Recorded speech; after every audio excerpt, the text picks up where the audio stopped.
Hello. I Hello. forgot that I used the book talk intro for this. And so, book talk instead of. Well, today is movie talk.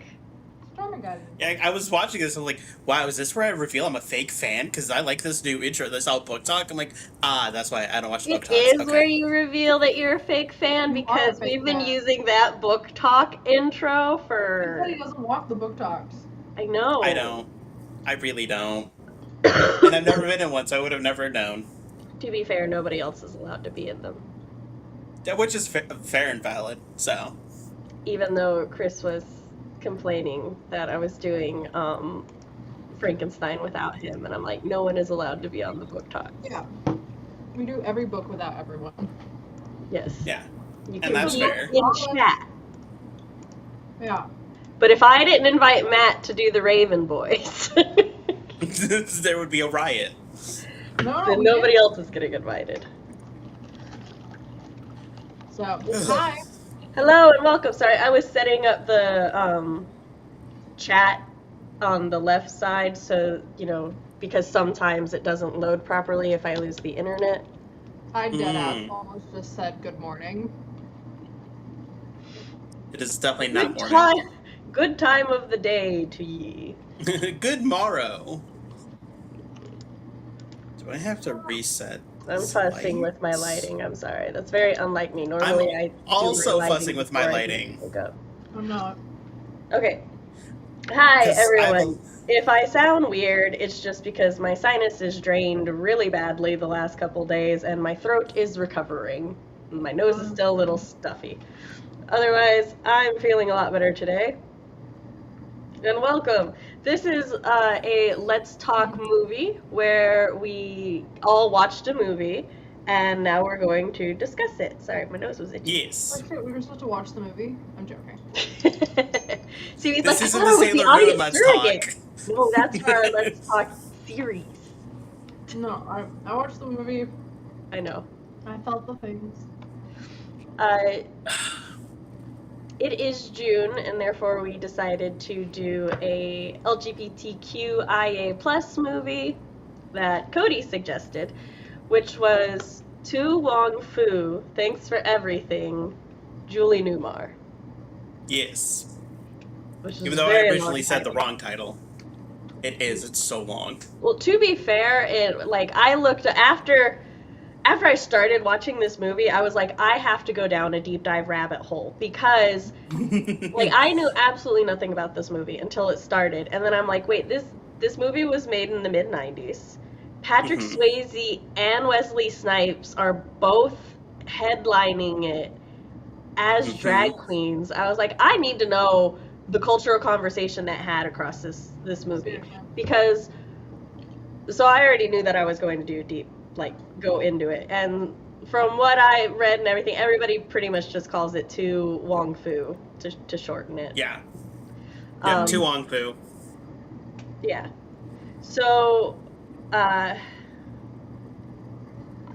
for chat or anybody who hasn't seen the movie, this movie came out in 1995. It is a movie.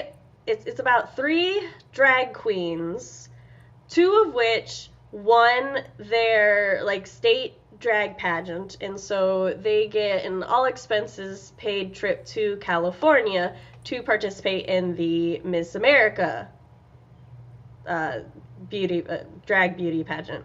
And they run into another drag queen who was crying because they really wanted to. It's a younger drag queen, very much down on themselves, a mess. Our MC Vita, who is played by Patrick Swayze, is all basically takes them under his wings, much to the displeasure of, oh my gosh, Noxeema Jackson.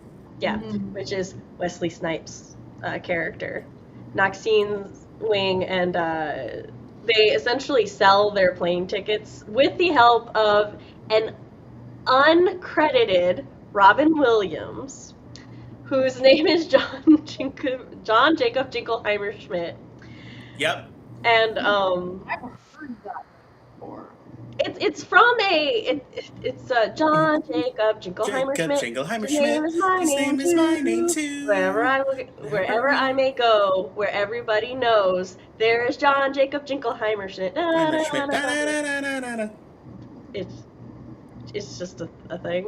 But never heard yeah, of it. so he like gets them a hookup that if they go to this used car lot, mention his name, they'll get a car for real cheap, $50.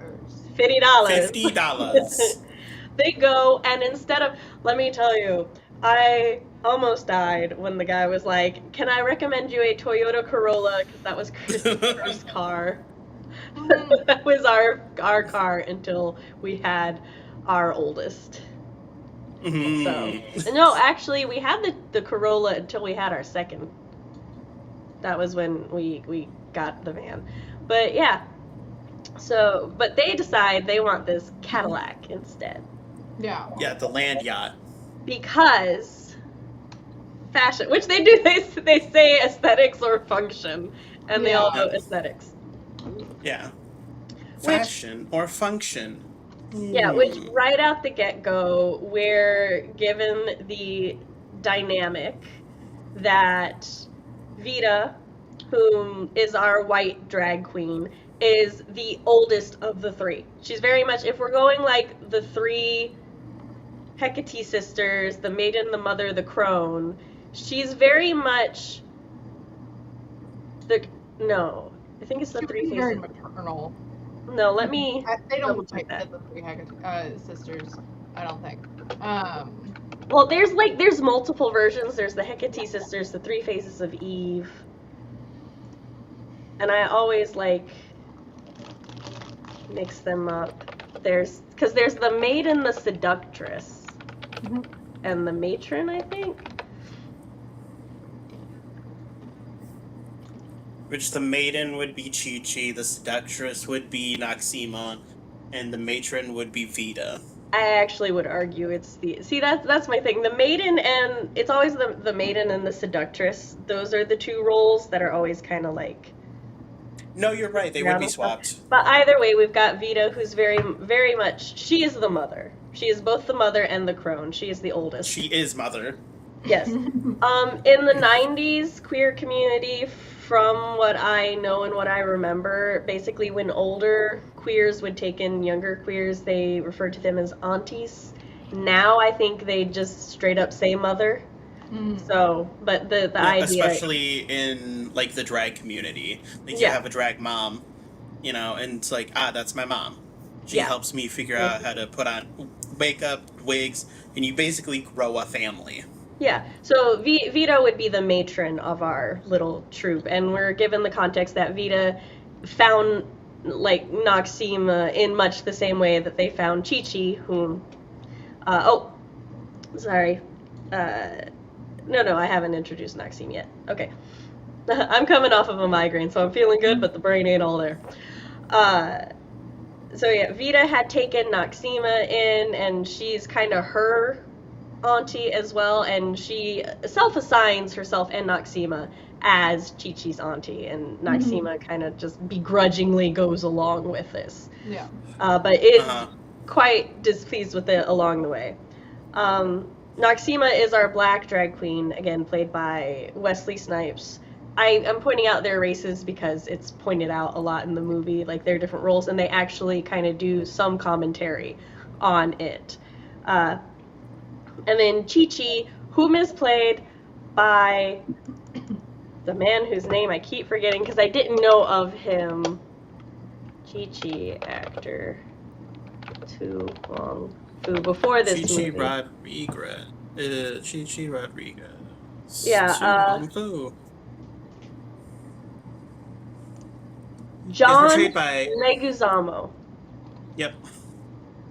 Leguizamo? Fuck. Chris told me how to pronounce it, and I forgot.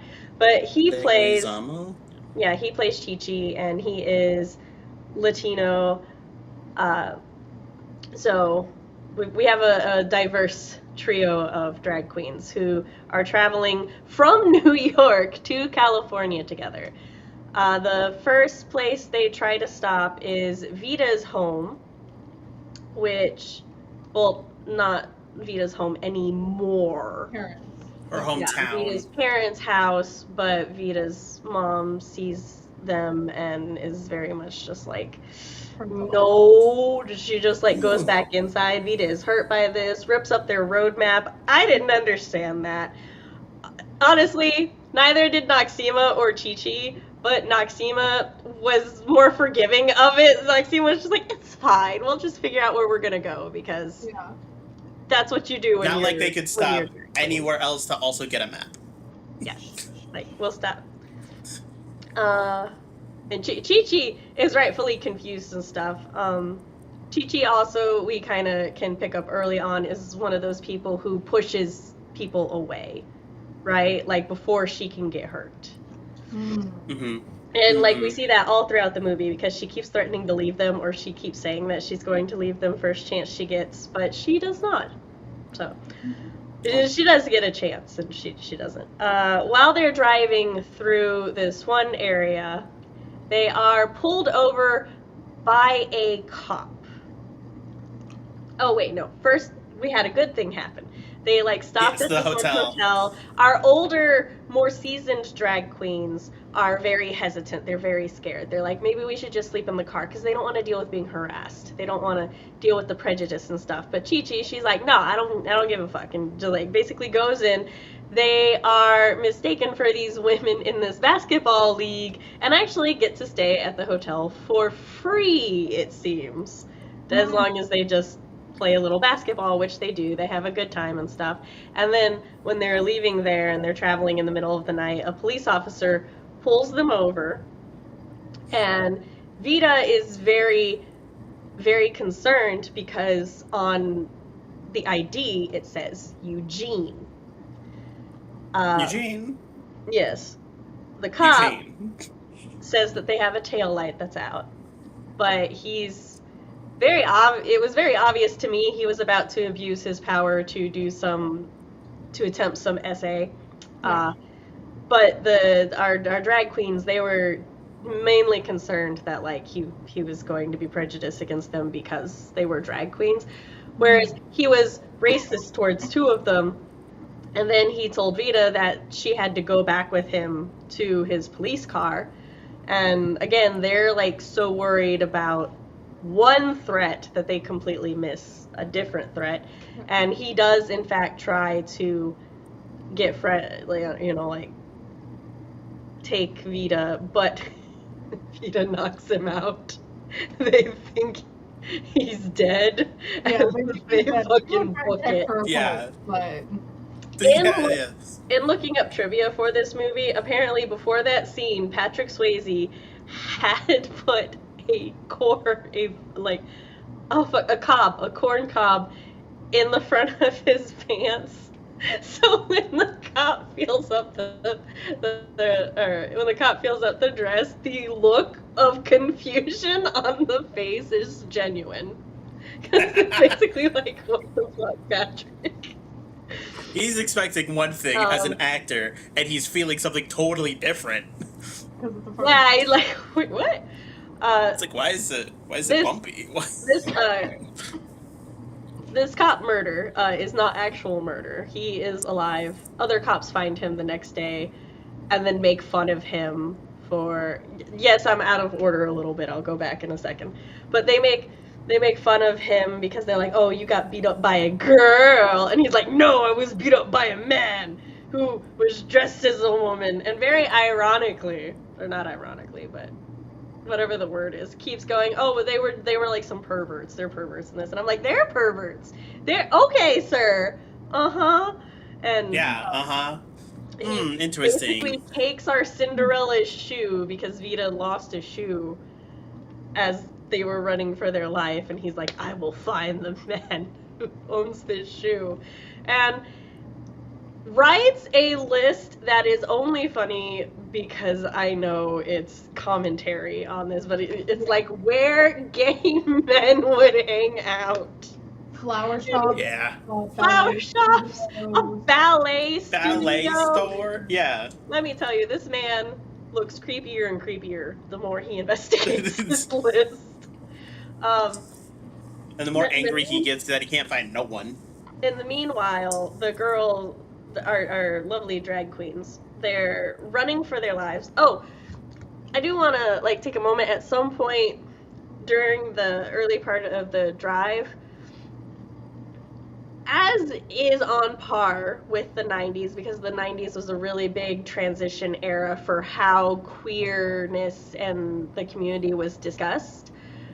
But also, you know, so a lot of the media it was really progressive for the time, but there's a lot of things now, is that Noxima tells Chi-Chi that basically at the moment he's just a boy in a dress. He's just a boy playing dress up. And then goes on this distinction that a straight man who dresses up like a woman is called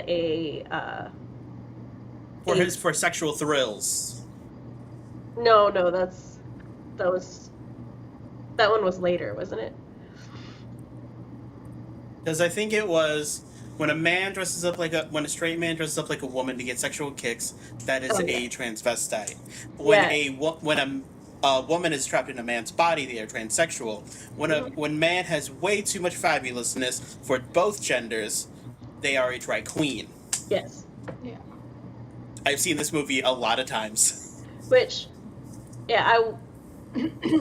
yes, progressive for the time, especially in Hollywood media, when the only two movies that had starred men dressing up as women before then they were dressing up as women to avoid the mob or debt or something like that. They were not actually, they weren't drag queens. They were just men cross-dressing in disguise.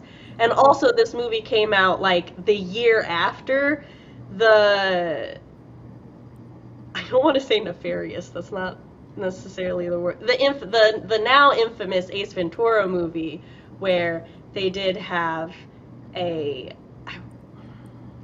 want to say it was a trans woman in the movie, or was Ace Ventura just dressing as a woman? Either way, there was a man who was dressing and presenting as a woman, and another man kissed him, and then once that man found out, it was played for gags that he was so disgusted he barfed. So this movie coming out like the year after that movie, it was right really on the heels. Yeah, so when I saw that part of the car ride, I was like, oh, that's really good that they added this into it. And really only one of those words now is considered not okay, but also the idea that you have to earn your drag queenhood, questionable. Because you start out as they said you start out as a drag princess, and then there's steps to be a drag queen. They pulled out the drag they pulled that out their ass. Fucking asses. Oh yeah, no. Oh yeah, they definitely did. That's why when I first heard it, I was like, I like it. Like, I like there being little levels to it, but they were making that shit up on the spot. 100%. 100%. I also like how Chi-Chi was like, "Can I stay a princess? Because a drag queen sounds so old." How old was Chi-Chi supposed to be? Because I was like unsure. I think Chi-Chi's supposed to be early 20s. Yeah, I was getting early 20s vibes from Chi-Chi's presentation, and then see, that's the thing. I think Wesley Snipes and Patrick Swayze were around the same age. I could be wrong, but I think around the same age. Yeah, but I think Vita is supposed to be presented as quite a bit older, than Noxima. So the feeling I was getting was that Chi-Chi's supposed to be like the young and 20, the fresh adult who hasn't been in this world very long, and then Noxima is like late 20s, early 30s maybe. She's been here a while, but she's still not there. And then Vita would be like equivalent to 40-ish. Yeah. Yeah, right? or like mid-30s. Yeah, Chi-Chi was almost, and this is partly because Bobby Ray looked so young. I was getting like late teens, even like 19, 20. Bobby Lee is a girl. I could agree with that. That's close enough to early 20s. That's what I'm like, early 20s-ish. The whole time I was like, ugh, her foundation not matching her actual skin tone. I'm so glad they addressed that. They like said it. I was like, oh good, it was a decision, and not just like a weird thing that was happening in the makeup department. So I was like, okay. Yeah, that was just one of those things. That was definitely done on purpose to like show her inexperience.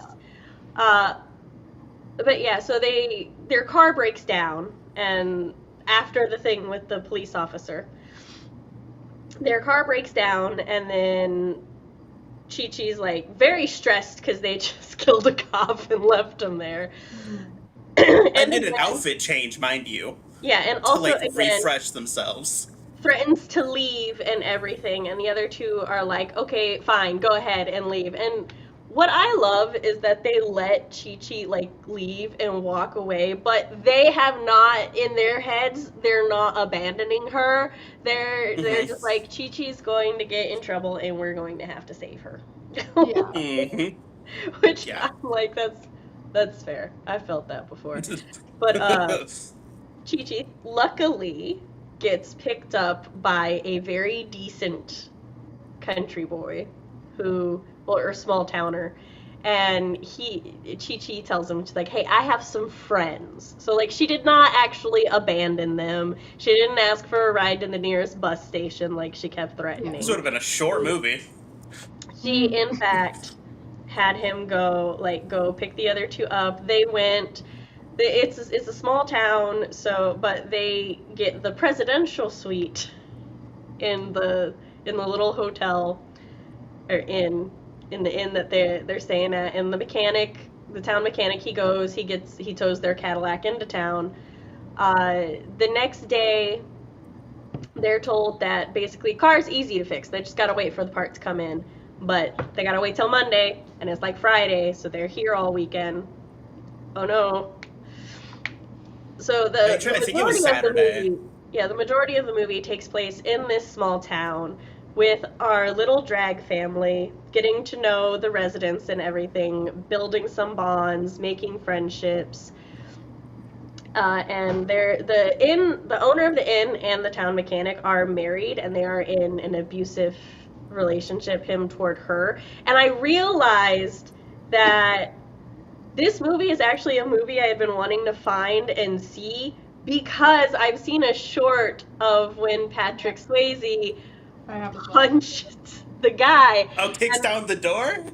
Yeah, that's the only short I've seen of the movie, and I had wanted to figure out what movie that was from. So, yeah. Yep, it's my favorite scene. And when Vita hears an abuse happening, and she's tired of it, so she kicks down the door and pulls out the wife. And Chi-Chi is trying to admit that's like, there's something you should know about Vita, telling her that she's a man, and Noxima comes in, she goes, Vita works out. And Chi-Chi just goes, a lot. Yeah, a lot. A lot. But, yeah, it's a good scene.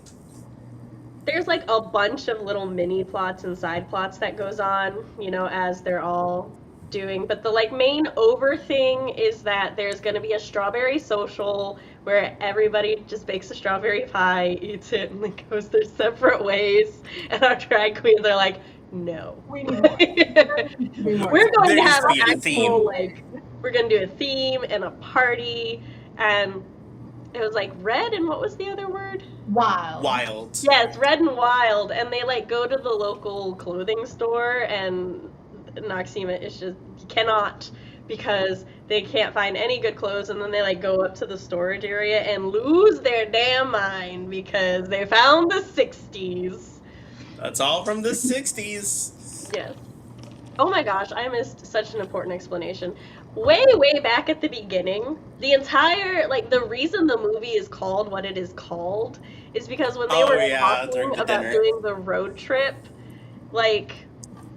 Vita has her little, compact mirror, and in the reflection of the mirror, she sees a picture of Julie Newmar, and it says, To Wong Foo, thanks for everything with love. And she takes this as a sign that Julie Newmar is smiling and blessing their trip. and steals the picture, and then that picture travels with them all the way to here. As to who... We don't know if she stole it. Oh, she took it. Yeah, she takes it, but we don't know if it was stolen. She steals it. Yeah, she steals it. How She mops confident. it. She mops it right off that wall and just hides it away. Like, nope, no one saw that. I don't think they sell those things, and I don't think they would have had enough money to purchase it if Right. it was sellable. For anybody who doesn't know, Julie Newmar was Catwoman in the 1960s Batman. Mm-hmm.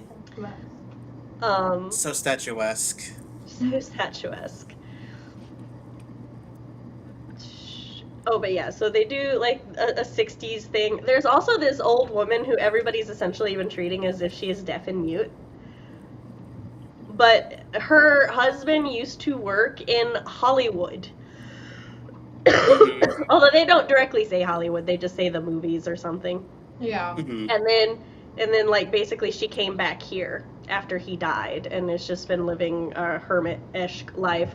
Well, Noxima sees that she dropped a picture, and Noxima loves her movies, loves Hollywood and stuff, so those two actually kind of bond and becomes like her good friend.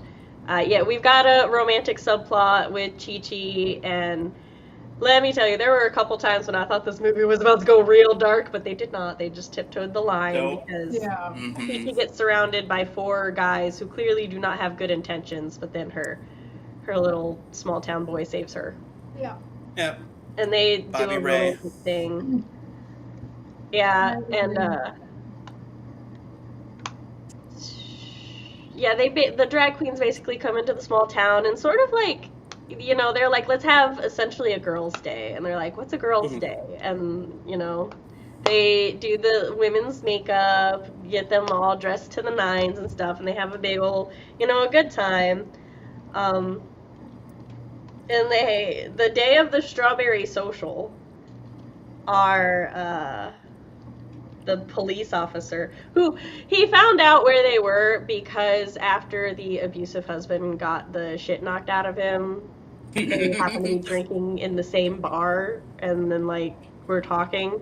Yeah. And he's I just like, realized. yeah. I just realized there's 2 fights, I mean, there's more than one fight because of the abusive relationship, but there's like 2 fights involving a drag queen, and both of them involve Vita. Yeah, knocking people out. Knocking men out, and it's so funny to me, and it just clicked in my head. Fair. Anywho. None of the abuse is a fight. That is just one-sided.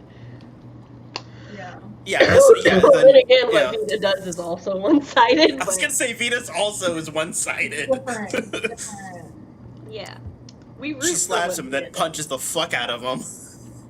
But yeah, he basically comes to the town and he's all like, yeah, there's like men dressing up as women here. There's like drag queens, and like basically give him the drag queens so he can haul them off, or he's not leaving. Otherwise, the drag queens will corrupt the whole town. Which shortly before this, Vita and Carol, whom is the wife, they've formed like a really close bond, and Carol fixed the car for them and then was like, oh, but you're not leaving before the social, right? And Vita's like, well, no. And they're talking, she's like, I think it's important for women to have women friends. And Vita feels guilty, I think in part because she had like told Chi-Chi that like she shouldn't pursue the straight boy or the presumably straight boy because he doesn't know that she's really a man. Yeah. And Chi-Chi's like, essentially, I don't care. But then, like, yeah. She doesn't care. And she's like, I can't do this to him. And so she helps him and the small town girl who is in love with him get together. And I'm just like, girl, he already picked somebody else over you. Just no. Go with someone else. Move on. It's fine. It's fine. It was cute. This movie, like, did a really good job, in my opinion, of towing the line between being dark and just embracing campy, especially when they were like decorating the hotel room and Vita just chucked the thing and it went up. But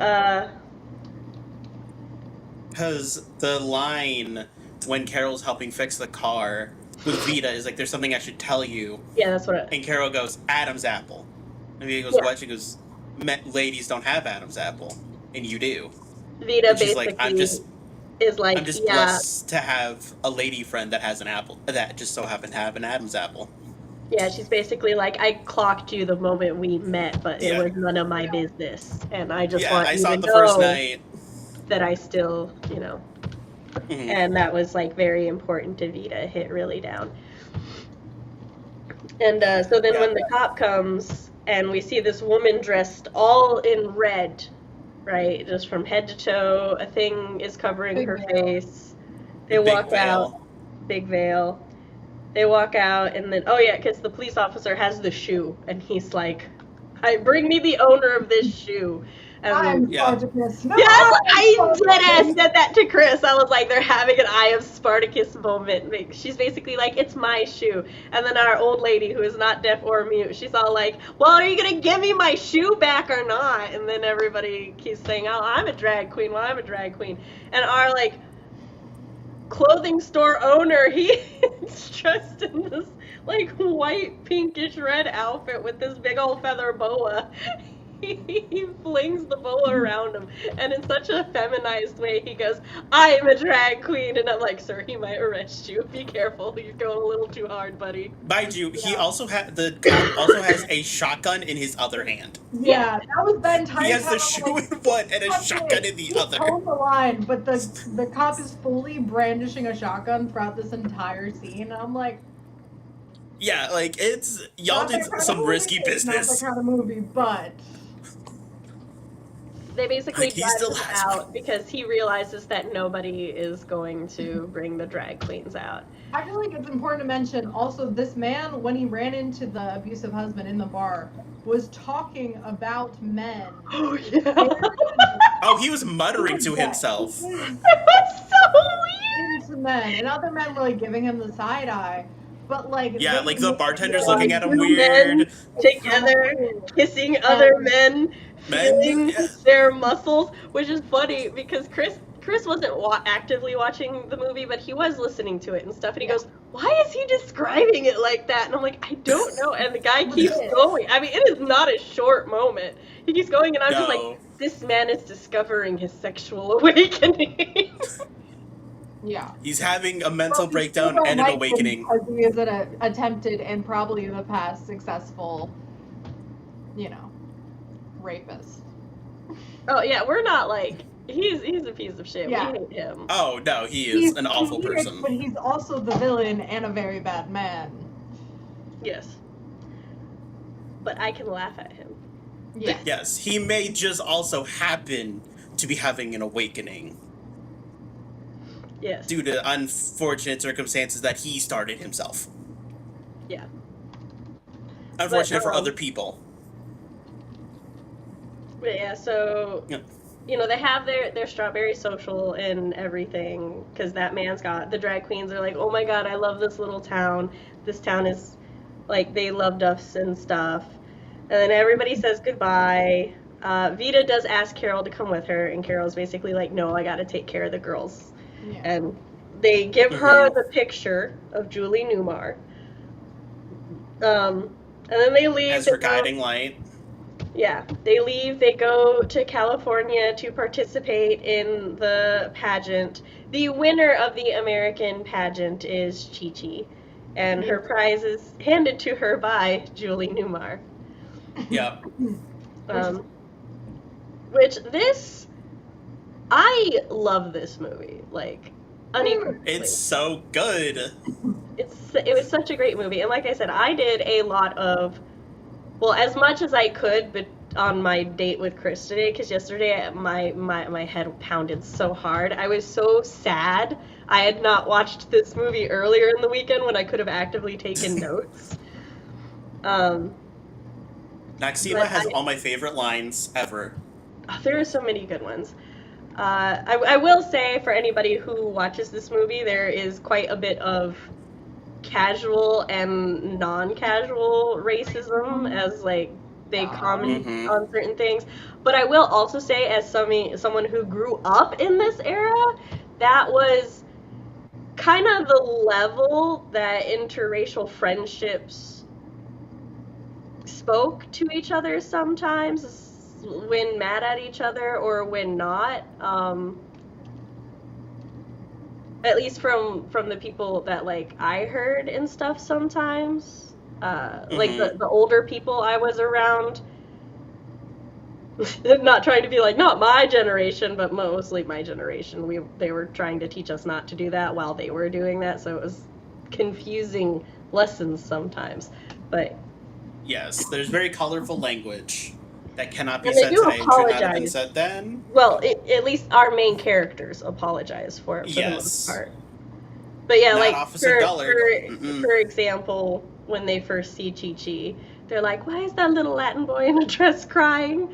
It's like, "Little Latin boy in a dress, why are you crying?" Are you crying? Yeah. Next, ask that little Latin boy in a dress why he's crying. And like Chi-Chi several times points out, it's like, "Oh well, yeah, you're the white one, so of course you see it this way." And I'm like, "Oh my god, the amount of times I heard that in the 90s." So, hell, the amount of times I still hear that. But anyway. Yeah, I still like, that's why when you said, "Hey, what's a movie?" and I was like, To Wong Foo, the first thing in my head. CV, how did you feel about this movie as someone who did not grow up in this era? I really liked it. I was expecting it to be more offensive. Like, for what the themes of which you guys have talked about, but I'm like, I was expecting that to go worse. So the fact that, like, the drag queens were all fully fleshed out characters, they weren't, like, there wasn't one of them who was, like, a carbon copy or a, one-dimensional. I mean, each of them, especially Chi-Chi, had very racial stereotypes attached to them. But it was not, I'm not an expert, obviously, but they were done it was done in enough way where it's like, okay, this is, like, it's aware of what it's doing, I feel like, a lot of the time.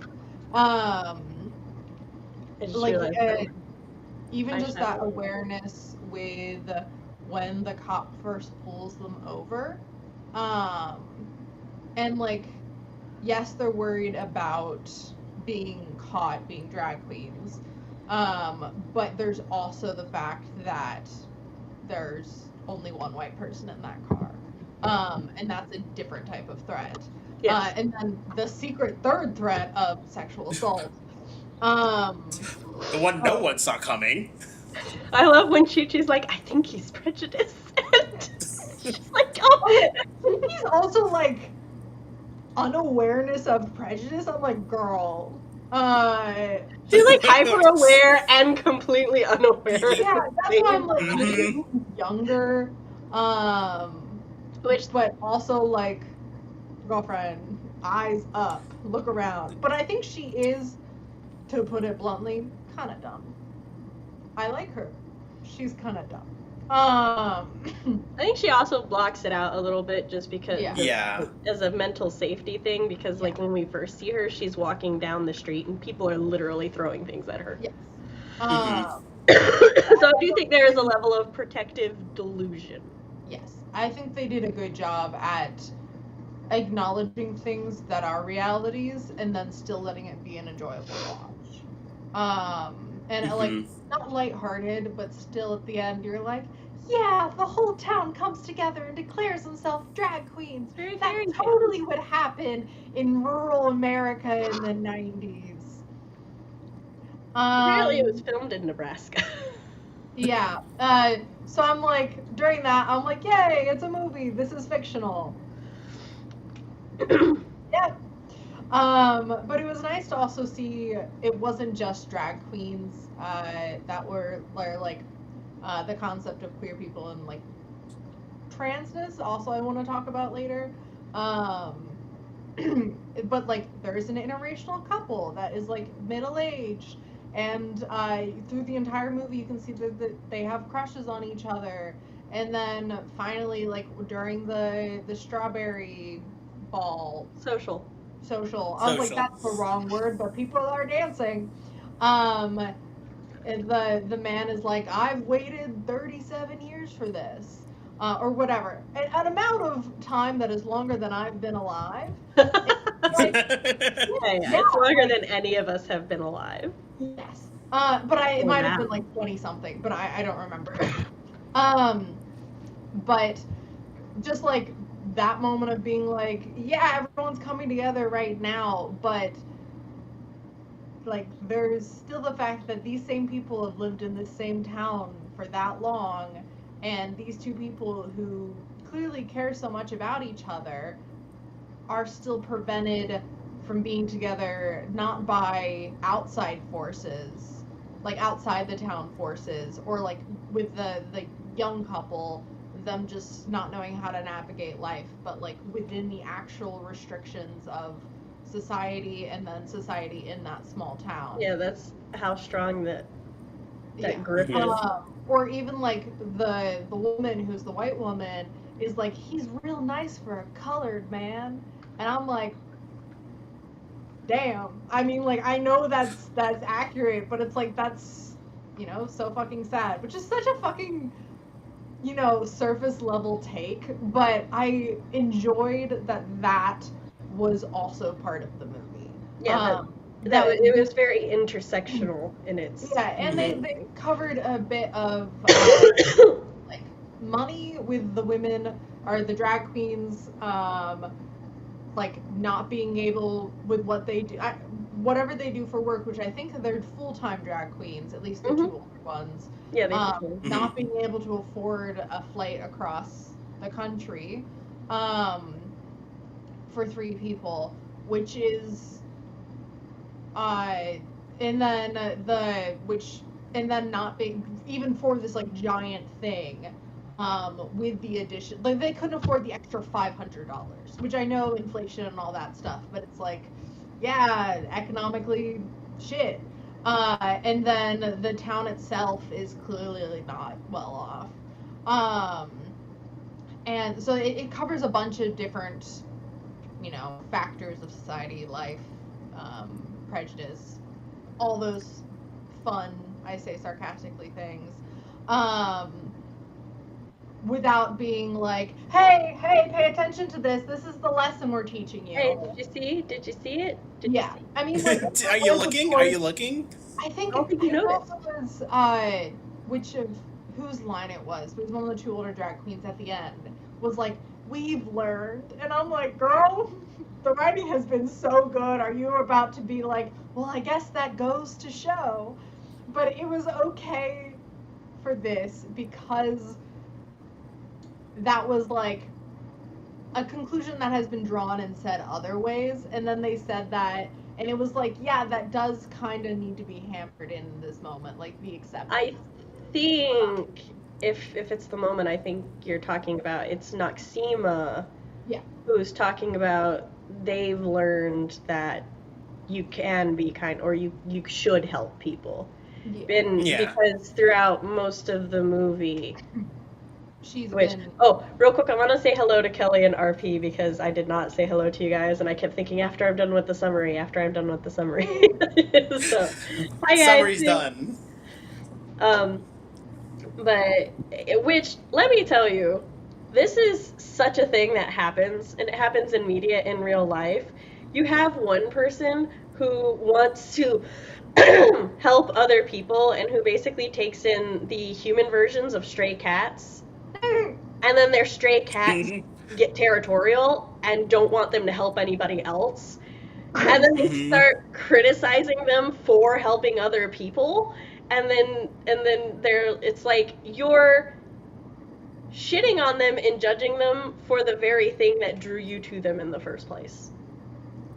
That's why I think Noxima was very much against helping Chi-Chi and was all like, no, Vita, like, you can't do this. You can't just help everybody else. When we've been told that was how Noxima and Vita became friends. Yeah. Because even in the jump, Vita was like, Chi-Chi does I the remember- same thing when Vita's trying to help Carol. She's like, oh, Vita's just poking her nose into everybody's business. And this, first of all, I was like, I met you 2 business days ago. Right. Secondly, that's how you got on this trip. So, and then by the end for Noxime, like, because the whole town stands up for them, and not just as a drag queen, but also as a black drag queen, Noxima is like, oh, they're standing up for me. It's like they're standing up for us. They're protecting us, and has presumably never had anybody other than Vita do that for her. So she's like, shows her a completely different thing. And then she's like, I guess you can help people, and that good can come from it. So so I think that's why it doesn't feel like overdone or like pointy outy, because it's like it shows a pivotal point for Noxima's character arc. That's why I was like much more okay with it. I thought overall, like, to do the film kid angle Genesis class, overall production quality, acting, costuming, set design, all of that was phenomenal. I thought it was incredibly well done. The right mix of campy but still kind of accurate. Like, the small town, when they're in it, like, I've like mentioned a couple times, I did grow up in very rural Virginia, not in the 90s, but in the early 2000s. Yes. And some of like the town, some of the stores, it wasn't quite that Dust Bowl-esque, as they point out in the movie, but it still, like, the town itself did pull some. Your town had like 6 more years to clean the dust. Yeah. And also, it wasn't in Middle America. Like, it wasn't in like Nebraska. Like, we had trees. But like, still, some of that was like, oh, I remember going to corner stores and like sitting out on porches and like that kind of stuff. I remember being a thing. So I had very much of like a nostalgia for the town. It was geographically nostalgic for you. Yeah. And then I was like, are they gonna make all the fucking like people from the rural like stupid hicks predators? I was so waiting for that, especially like with the 4 guys who. I was like in the beginning when they first show up. Later. The 4 guys who were only set straight because Noxima literally took one from the balls and by the balls and grabbed them by the balls. Yeah. But like. Even from the first scene in the daytime after the queens arrive, everyone's gathered around the car, and then I was actively surprised to see a black man. Like, there was a singular person of color in this town, but I was surprised that there was one, and then he was like actually a character with a storyline. And the bar is so low sometimes. What? The bar is so low. The bar is so low sometimes. Yeah. I did, like, as I finished that, replay what I just said in my head, and I was like, well, it's what I meant. That's true. And for me, as you were saying that in my head, I was like, yeah, Wesley Snipes was there. And I was like, oh no, she's talking about the guy who comes up later. Like, yes, that is true. Like, but that was Noxima, a girl. Oh. So and that it wasn't just, they didn't automatically pair up Noxima, the black drag queen, with the one black guy in the town. I like that. That's not how they went with it. They, as the person they were most connected to, it was the old lady who really is really into movies. They connected over their passions. I was very happy to see that her Noxima's connection to the town was this character trait rather than, or I guess being black is like as a trait of a character, but we understand what you're trying to muddle through. Yeah. Okay. Black. In case you haven't noticed, these 2 people are gonna bond over this extremely obvious commonality when you look at them. So I was happy to see that, and then the fact that the owner of the inn. She clocked Vita.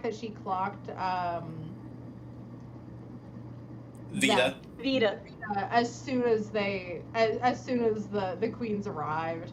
And to be fair, because I'm because I'm used to Latino or Hispanic characters using Vita as a like term of endearment, I didn't realize her name was Vita until I was reading plot synopsises and behind the scenes stuff, and then I was like, oh, because like the person who says her name the most is Chi-Chi.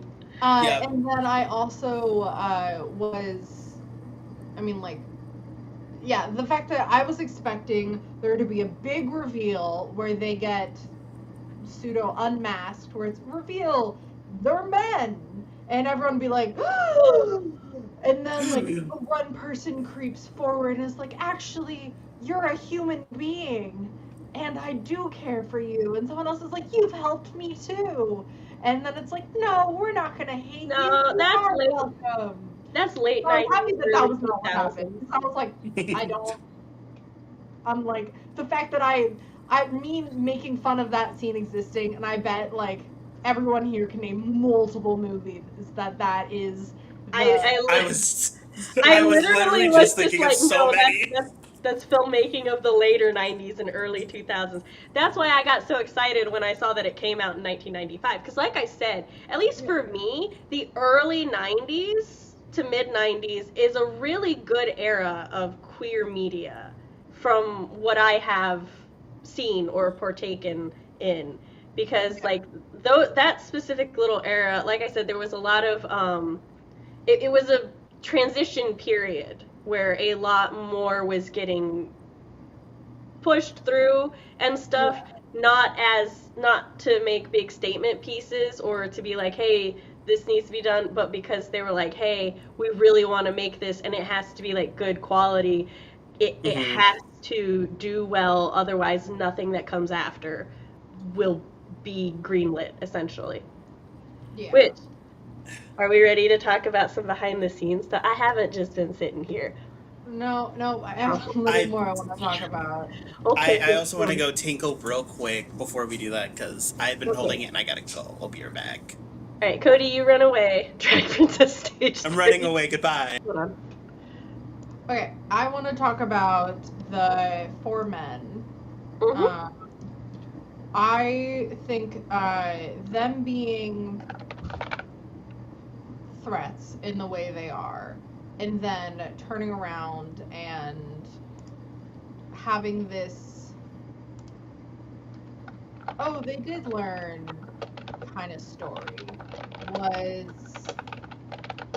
acceptable, but I didn't love it. That like, oh no, they just needed someone to tell them what to do, and they're actually good people. And I'm like, no, they were fully going to attempt to sexually assault Gigi, and cool. The guy took off his hat and danced with the woman that thought she was ugly. Okay. And they're still creeps. So it was just kind of like, I don't know. It was their plot line, I think, out of every plot line in the movie was the most. I was like, okay, no. And also, I don't think they had names. No, they don't. I looked in the credits. And then I was kind of disappointed that I'm so bad at names, but Wesley Snipes' character Noxima was like, we had the connection with the movie lady, and then there was like a turning point where her project person in the town almost switched from the movie lady, like when she started talking to the group of men. And I was like, oh, I wish we got more. She multitasked. Yeah, but I was like, I don't know. It just that one little plot thread was probably my least favorite part of the movie. Which is a pretty good, like worst part. I take that as like that, where it's like, oh, this actual predator is shown the wrongs of their ways, and they learn, and everything's okay now. Here's the thing, I'm gonna hope that they weren't actually going to do anything to Chi-Chi, just that like it was the threat of it, and they were just kind of being looming and stuff. And that there's potential, because like they're young enough to learn and to know better, and they haven't done anything to any of the other girls in town that we are aware of. Yeah. So we're just gonna hope that they were trying to be big and scary and assholes. I could see that because Noxima did embarrass like their leader on day 1 when she was just like, "You like my nails?" Bam. That wasn't day 1 though. That was like fully, or it might have been. Yeah. I think it was the second day. But like that was fully into the story of them being in the town is when she made that change. Because the first I thought that was day 1. So okay, well the thing. Behind, it doesn't matter what day it happened on. What matters is that they surrounded Chi-Chi first. Yes. Okay. And then the nail thing happened later, because the nail thing happened after the makeovers. Yeah. Because the women were Yes. coming out, and because that's... Yes, you're right. Mm-hmm. I had them swapped. Yeah. Because I thought that happened first. I was like, oh, it was revenge. I was like, No. Once Noxima grabbed the lead by the balls and taught him how to be a gentleman, he did what she said, went home and showered and put on clean clothes. Yep. Which, also, I think in a way that was in part commentary about how also, like, boys don't just grow into shitty men. Yeah. They're taught to be shitty men. And so if you teach boys to be good men, they can be good men, is what I took away from that. Mm-hmm. Mm-hmm. So that's why I didn't really, like, linger on them as an issue. Yeah. So. Which is fine. But, yeah. They stood out to me. No, that's fine. Hey, this is all about talking and perspectives, and I was just thinking about it, though, because as you know, something like that I would be like, why was it even there? So I had to self-analyze my own brain and be like, why didn't it bother me? And sometimes violence is the answer, I'm just saying. Sometimes it do be the answer. So is there anything else in the movie you guys would like to discuss? Or no, we can talk about your... Yes! Okay, so first of all, the entire reason that this movie was made. A lot of people apparently at the time thought that this movie was made or inspired by an Australian film called Priscilla, Queen of the Desert, that I have not seen, nor had I ever heard of it before now, but is about 3 drag queens who drive through Australia in a car to headline at a cabaret. Very similar premises. So similar, in fact, these 2 movies were in production at the same time, and the producer of Priscilla read the script for this one and was like, no, our movies are different enough, it's fine. Yeah. The other, like, Priscilla is supposed to be a darkier, like, more true to life telling of the experience of drag queens and trying to survive in the outback of Australia.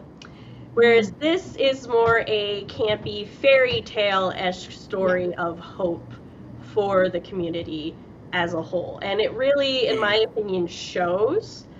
The original script writer for this movie was inspired by an anti-gay propaganda film called The Gay Agenda, in which part of the film shows drag queens driving into a small town in rural America, and the narrator threatening that these drag queens would come in and take control of the entire town and ruin the American way of life. And the scriptwriter went, well, wouldn't that be fun? And wrote wouldn't that be a great time? Yeah. Sorry, I had a notification. I just needed to make sure it wasn't any of my children. It is not. I only have, like, one singular, behind the scenes thing. Okay, share yours, and then I will continue with mine, because I have so many! So, in the very beginning, when all of the drag queens are on the stage, you will notice that one of the drag queens, when she walks by Vita, she crinkles a cup in her hand. That is the drag queen Coco Peru. And you'll notice as she walks by, she has a gun in her hand. Oh. And the reason why she has a gun in her hand is because Patrick Swayze kept cutting her off every time she tried to walk on stage. So she was very jokingly at the scene when everyone goes up. She was going to point it at the back of his head, and the producers were like, no, we can't do that. We got to make it more family friendly. So you'll notice that Coco crushed, because she held up a gun, but then she crushes a cup, and in that same hand, magically, a revolver appears. So when everyone does the, at the end of the stage and everyone shows up, you'll see a full gun in her hand that just appeared out of nowhere. And it was supposed to be a joke that Coco was going to do, and then producers were like, no. The cutoffs were accidental, and it just kind of kept happening because of how rehearsals happened. Yeah. Yes. Yeah, it kept happening. That's where she was just like, I was jokingly going to point at the back of his head when he was up there. But then the producers were like, we can't do that. We can't air that. She's like, we cannot do that. We cannot. We can't. Well, we want to keep our rating. We got to make it a little more family friendly. You can't point it at his head. You can have it in your hand. You can't point it at him. Oh yeah, so the scriptwriter wrote the script.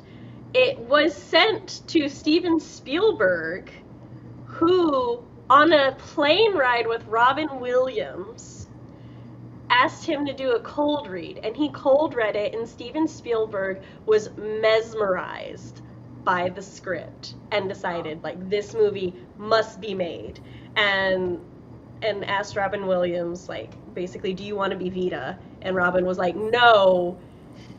He did not. He felt, Robin Williams felt he wasn't pretty enough and that he was too hairy to be a drag queen. But he did want to be in the movie, but he didn't want to draw attention away from the leads. So that's why he's in a very small part and he's uncredited. Because he was a precious, precious gem of a man. Yep. And that's also, why when this movie came out in between his two movies where he portrays himself as a woman. One is Mrs. Doubtfire. The other one is, I don't know it, but it's a really sad one, and that's why I haven't seen it. But I forgot its name. I love Mrs. Doubtfire.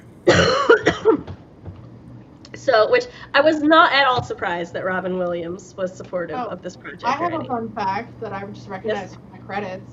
The choreographer of this film is Kenny Ortega, who is the choreographer and director of the Descendants trilogy and Julie and the Phantoms. And other things are important, but that's awesome.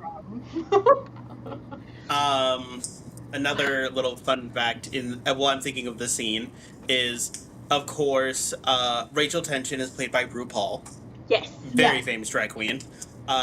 You'll Let me know in tell this. you, RuPaul, like even I'm not used to his young face anymore, so I was staring at Yeah, my I know. going, is that RuPaul? I think that's RuPaul. RuPaul. So statuesque. And then in the, when they cut to like the judges or like a balcony scene, you can see another drag queen with really big blonde hair. Oh, they had a lot of. That is the infamous Lady Bunny. There are so many actual drag queens like in the beginning that I'm like, that's Coco Peru, that's Lady Bunny. As I was watching, I was like, I really hope a lot of the like. You're going to absolutely love so much information that I have. Okay, Sam. Yes, you can do that. Okay, that's all the weird little tidbits I got. I've collected. So yes, so the role of Chi-Chi was specifically written with that man in mind, whose name just will not stick in my brain. Hold on. Yeah. I have it right here. We're John Leguizamo. Husband, come in here and tell me how to say that word. With him in mind. Like, they wrote Chi-Chi with him in mind. Wow. And they asked Wesley Snipes immediately to be Noxema, and Wesley agreed with no hesitation. But they had so many actors that they asked to be Vita. Notably, Gary Oldman only said no because he didn't want to do another part that required a lot of makeup after he was in Bram Stoker's Dracula, which, fair. But Patrick Swayze was not amongst the actors that they wanted to play. Patrick actually had to essentially beg our... Oh, wait. there were a lot of male directors who turned down the role, and this British woman was like, "Let me direct it, Steven Spielberg," and he was like, "Okay, you can have it. It's yours now." Here you go. And she was pregnant during the entirety of filming. This movie was filmed in 4.5 months, but Patrick essentially campaigned to do it. He did a 30-minute monologue for her based on his experience in Texas being a boy in ballet. Oh. And he had her walk around New York with him while he was in drag to prove that he could that he could be a believable woman. And that's great. That is how he got. This man went, "I must be Vita," and so and I loved that he did that. I like that. Also, that's great. Like, this role is for me, and I will prove it.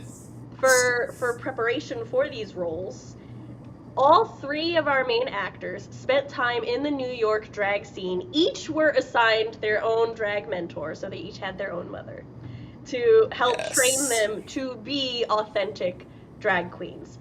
John Leguizamo said that he also, like, largely for his performance, he imitated his sisters. He drew inspiration from them.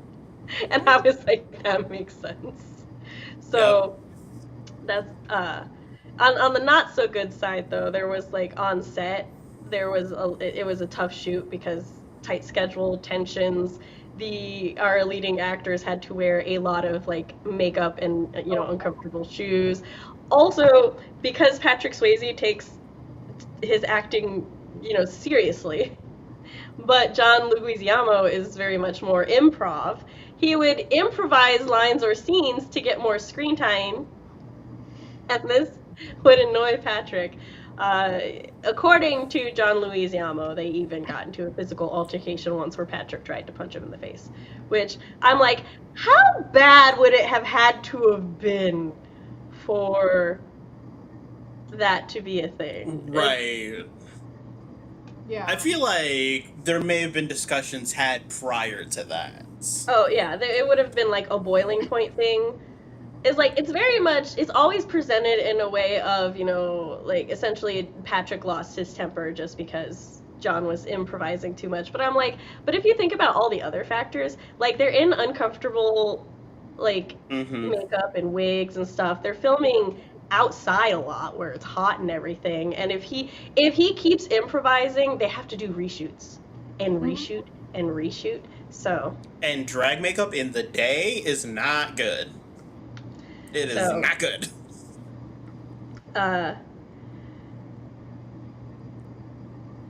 yeah, also our director, she went into labor the final night of shooting. They wrapped up and then she went to the hospital, so her son is in the credits as best baby. That's hilarious. That's so good. I love that. She was like, no, I also love that he politely waited. Fucking movie. Wait on a sec. Like, just wait a second. Yeah. He's fully like, I got time in here, man. We'll see what happens. Oh, we're wrapping up? All right, time to evacuate. Let's go, everyone. Let's get out of here. I mean, labor takes a while. She was probably like, oh, I'm contracting. We've got time. I got a few hours. We'll be good. There were several, like, the closer her due date got to it, Steven Spielberg actually did offer to step in and finish directing for her, but she was like, I will finish. Like, no, I got this. She's like, I got it. I got it. We're good. I love that for her. Also, one of the drag queens who helped Patrick Swayze said that he sent a Tiffany & Company compact to every drag queen who helped him out during the movie as a thank you. I like when people do that. Yeah, that's so nice. And that's also something that, like, he just didn't have to do. Yeah. I will say, and part of the, the cultural context of this movie was they were basically trying to get some of the, like, Patrick Swayze and Wesley Snipes were very much known for being masculine, manly men. They were the romance heroes of the time. Wesley Snipes also had, I believe he'd played in Blade by this point, so he was also a comic book hero, movie star. Right.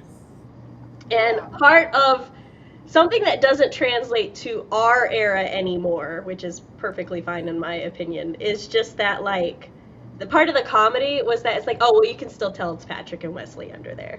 Like, ha ha ha, they're dressing up. This movie... I totally was like, that's Patrick Swayze. Like, the fact that both of them are so muscular, like, during the opening scene, when they're, like, putting on their makeup and putting on their tights. I love Wesley's little heel kicks. Oh, yeah, I was just thinking about that. I love that.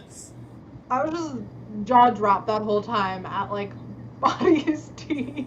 I love how into it they got. They were great. I just love the whole, like, the because I'm like, oh, she's feeling it. She's feeling the shoes. Yeah. So there was so much queer consultation and drag queen consultation and training and everything behind the scenes, which I think really shows in the end product of this movie. The movie did get, like, oh, he was also in Demolition Man. I keep forgetting that. He's a crazy guy who's trying to blow everything up. Wesley Snipes. And also a fabulous drag queen. For those who don't know, that is a movie. He's not just randomly saying white men can't jump. Oh, Blade was 98. He wasn't in Blade yet. He was in Blade after. I thought he was trying to call me out specifically. I'm like, damn, how do you know? Fuck, like, I didn't tell him that. The movie, like, there are conversations around the movie that's just kind of like, well, it's too campy or it's too fairy tale. Like, this isn't, the fact that they even slept in their wigs and makeup when actual drag queens don't actually do that. Or that, like, they chose to have them in their drag for most of the movie. Yeah. But, like, behind the scenes, they've kind of addressed that as, like, that was a creative decision to, like, as one part of the comedy and the campiness of it, and also,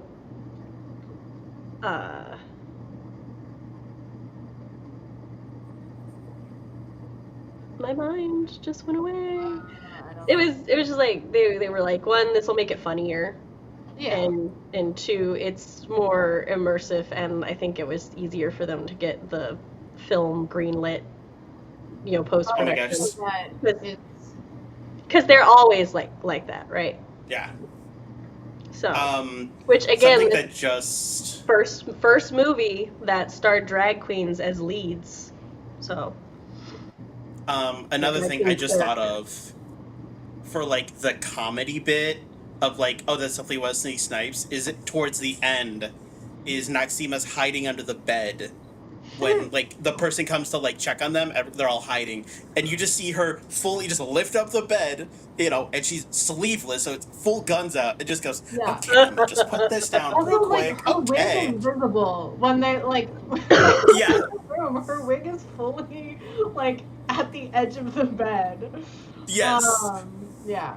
I love that. And then just pops her head up and just stands up, fucking powerlifting this bed, and goes, okay, let me put this bed down real fast. All right, anywho. John Leguizamo, fully, for 6 months pre-production, stopped working out. Wow. And switched to a vegetarian diet to try to soften his muscles and, like, make his body look as svelte as possible. Which, I just thought he wasn't as muscular as the other two, but I'm like, oh, he worked. He worked to do that. Yeah. Which I'm like, dedication. But also when you hear, like, oh, you wrote this character for me, like, why wouldn't you? Right. What else do you do? Perfect. Okay, so that was everything that I could remember off the top of my head. I have a page pulled up real quick. Oh, the, like, To Wong Foo, so that was inspired because the director actually like went to a Chinese restaurant in New York that does have a bunch of autographed photos like that, and they were like, yes, this is what we will do with the movie and stuff. They did production. Producers? Them. Producers wanted to change the movie for marketing to like girls' night or out late with the ladies or something like that, but they were like, no, we will keep our obnoxiously long title, thank you. And they're like, who's Wong Foo? And they're like, well, Wong Foo is supposed to be God because you thank God for everything. And it's very common in the drag and queer community to replace God with a strong female icon. Madonna, Ariana, Britney. Oh yeah. But it Wong is very Foo strong. It was also the name of the head bartender at the China Bowl restaurant. So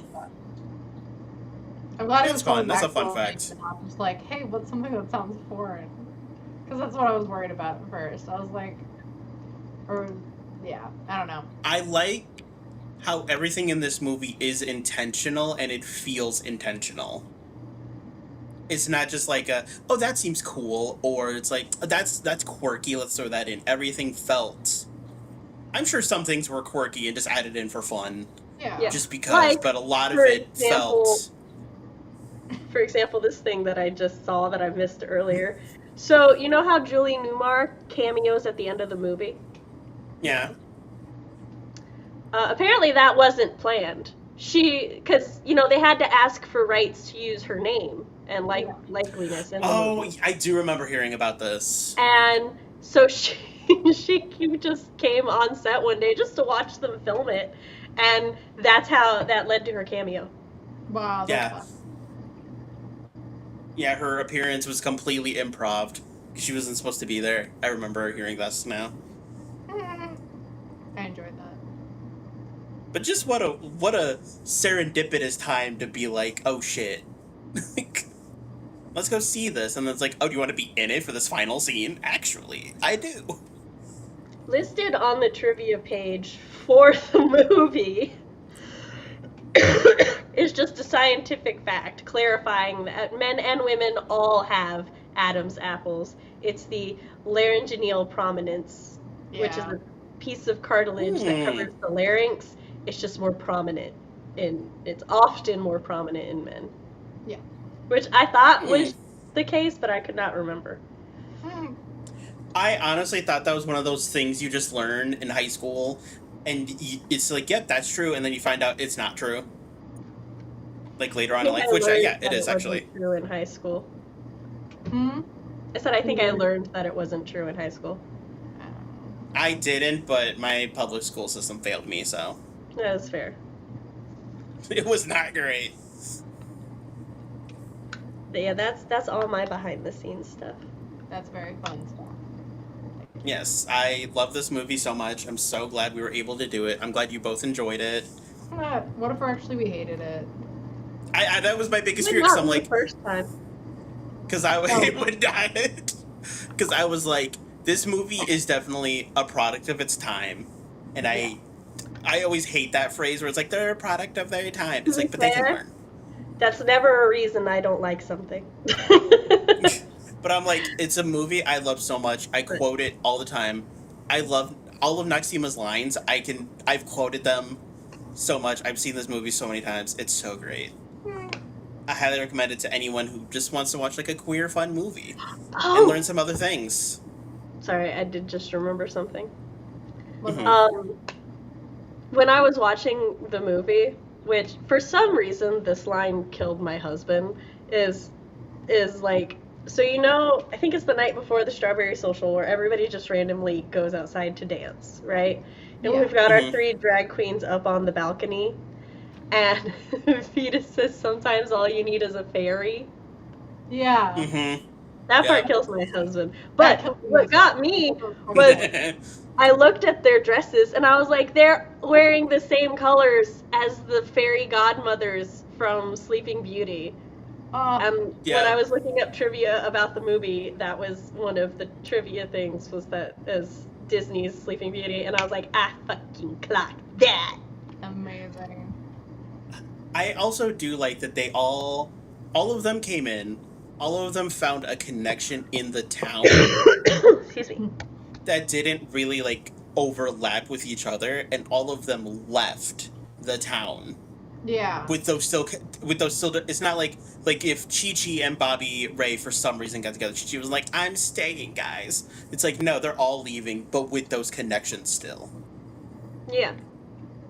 Like that to me was very nice. Where it's like, okay, cool, because then you could see all of them just fleshed out human beings.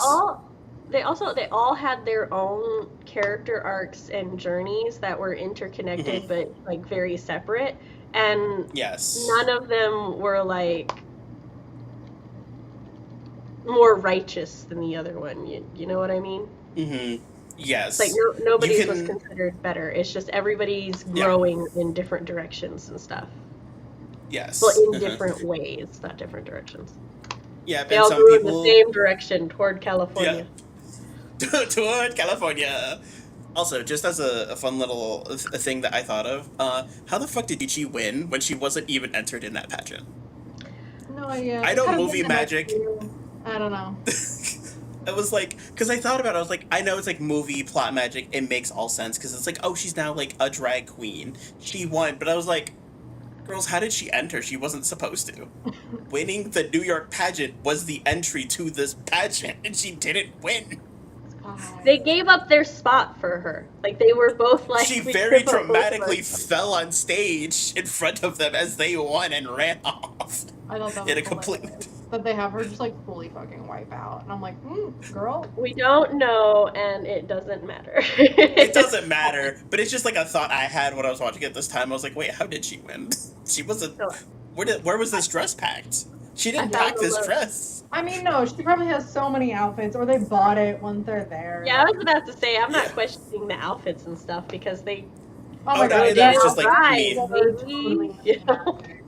They had so many different costumes. They had so much shit. I'm like, we see the catalog, but secretly there's a trailer behind them. Yeah. Like, tailing them. With their full wardrobe. That Cadillac has a trunk of holding. Yep, a trunk of holding. Also, it did show that as they were leaving, some of the townswomen were giving them some dresses and stuff. Yeah, their own clothes, which was also very just sweet. The one and lady nice. who had an aunt with very wide shoulders. Wide shoulders. Mm-hmm. So I found the load more button on the trivia thing, because I was like, I feel like there's some missing.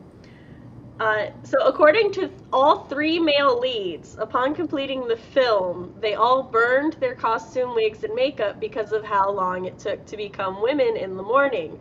However, Patrick Swayze's wife put a wig up from this movie for auction in 2017. Well, it was probably some of them, but not all of them.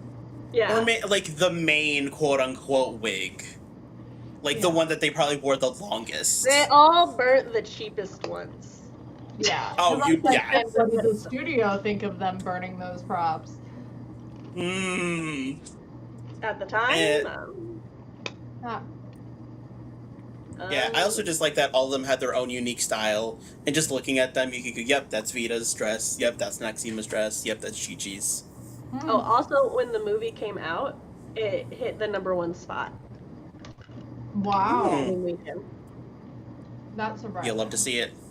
The 4 steps of queenliness, as the film explained.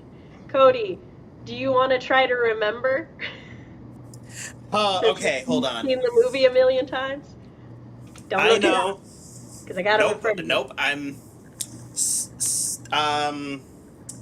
I know one of them is traversing over adversity. One of them is something about love, like supporting love. It's conquering over your desires of love. No,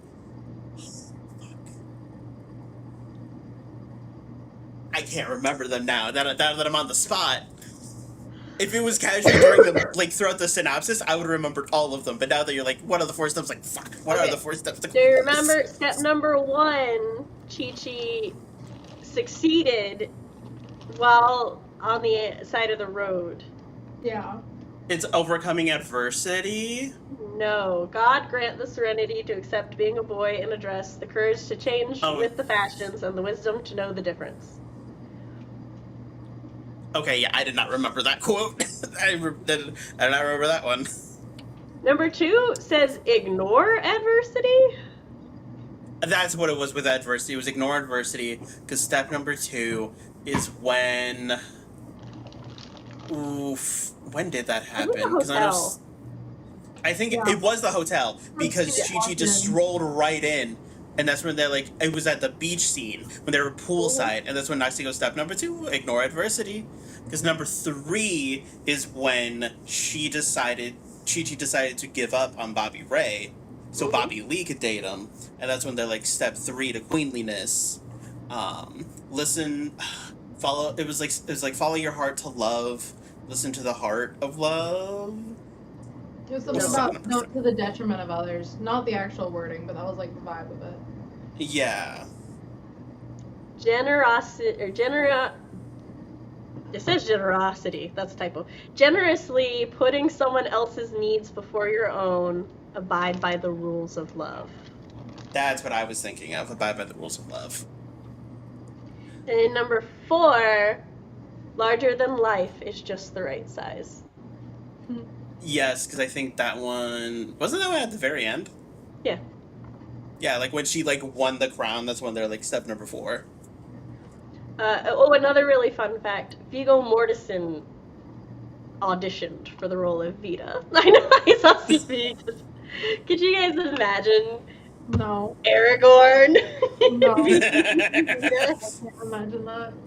I was like, oh, that would have been so good, but I also liked Patrick as Vita. So. Yeah, I think Patrick I know. And he also worked so hard to get it. Yeah, Patrick was like, guys, I promise I could do this role. I could do it. Hang out with me, please. I can be seen as a woman. It's fine. Trust. I wonder who their drag mentors were. I have not found names, but I have not specifically looked for any. I'm sure RuPaul was in there giving advice, because I'm sure all of the New York City drag queens. I was able to clock it as RuPaul. Like as soon as the person started descending, I was like, I wonder if that's RuPaul.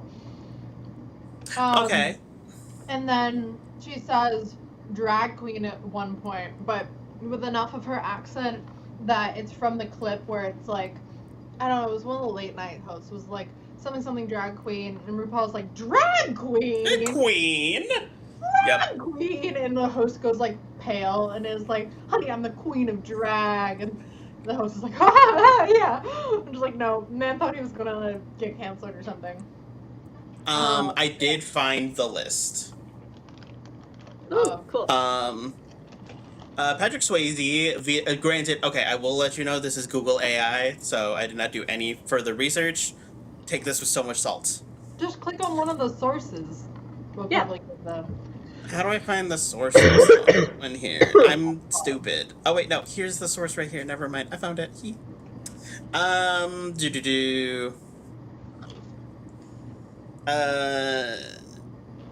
For Patrick Swayze, it was Candace Kane was his drag mentor. For Chi-Chi Rodriguez, it was Larissa Dumont, who was a Puerto Rican drag queen, which also, if you notice, all of her comics involved Princess Larissa. So I'm sure that was a nod to the drag mother. And then for Wesley Snipes, it was the drag performer Kevin Aviance, and occasionally RuPaul. So it was actually Wesley Snipes that got to work a little bit with Ru. Oh, I wanted to talk about, I mean, we kind of covered it earlier with, transness and The fact that they were in their drag all of the time, and like, the being a woman versus being a man versus being a drag queen, and how it was very. I mean, like, gender in general is what you make of it. Mm-hmm. So this movie is very much.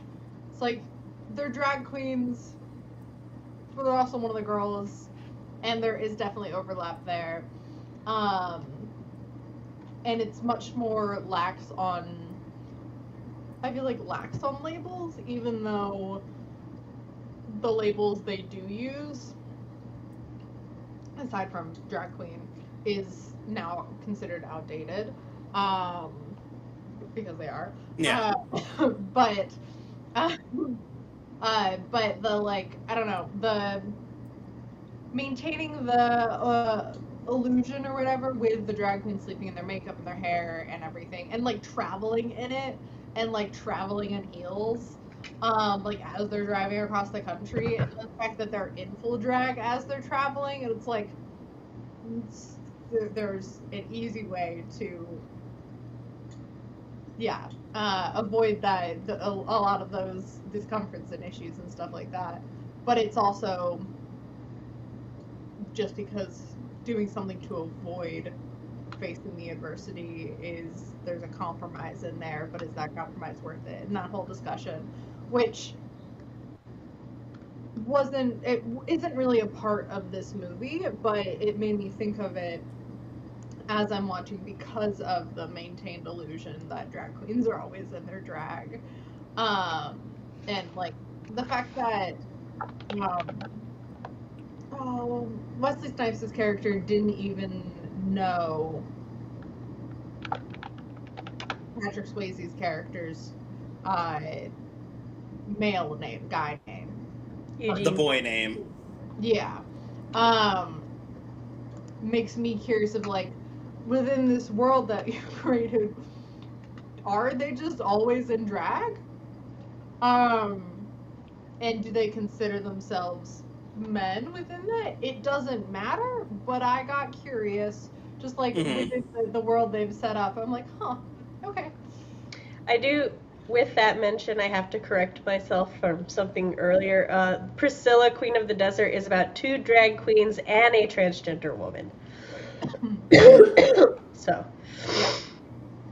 I do think, in the purposes of this movie and this universe, they are just gay men who dress and present themselves as women because it's campy and and it's an art form, and it's yeah, and they just never turn their art off.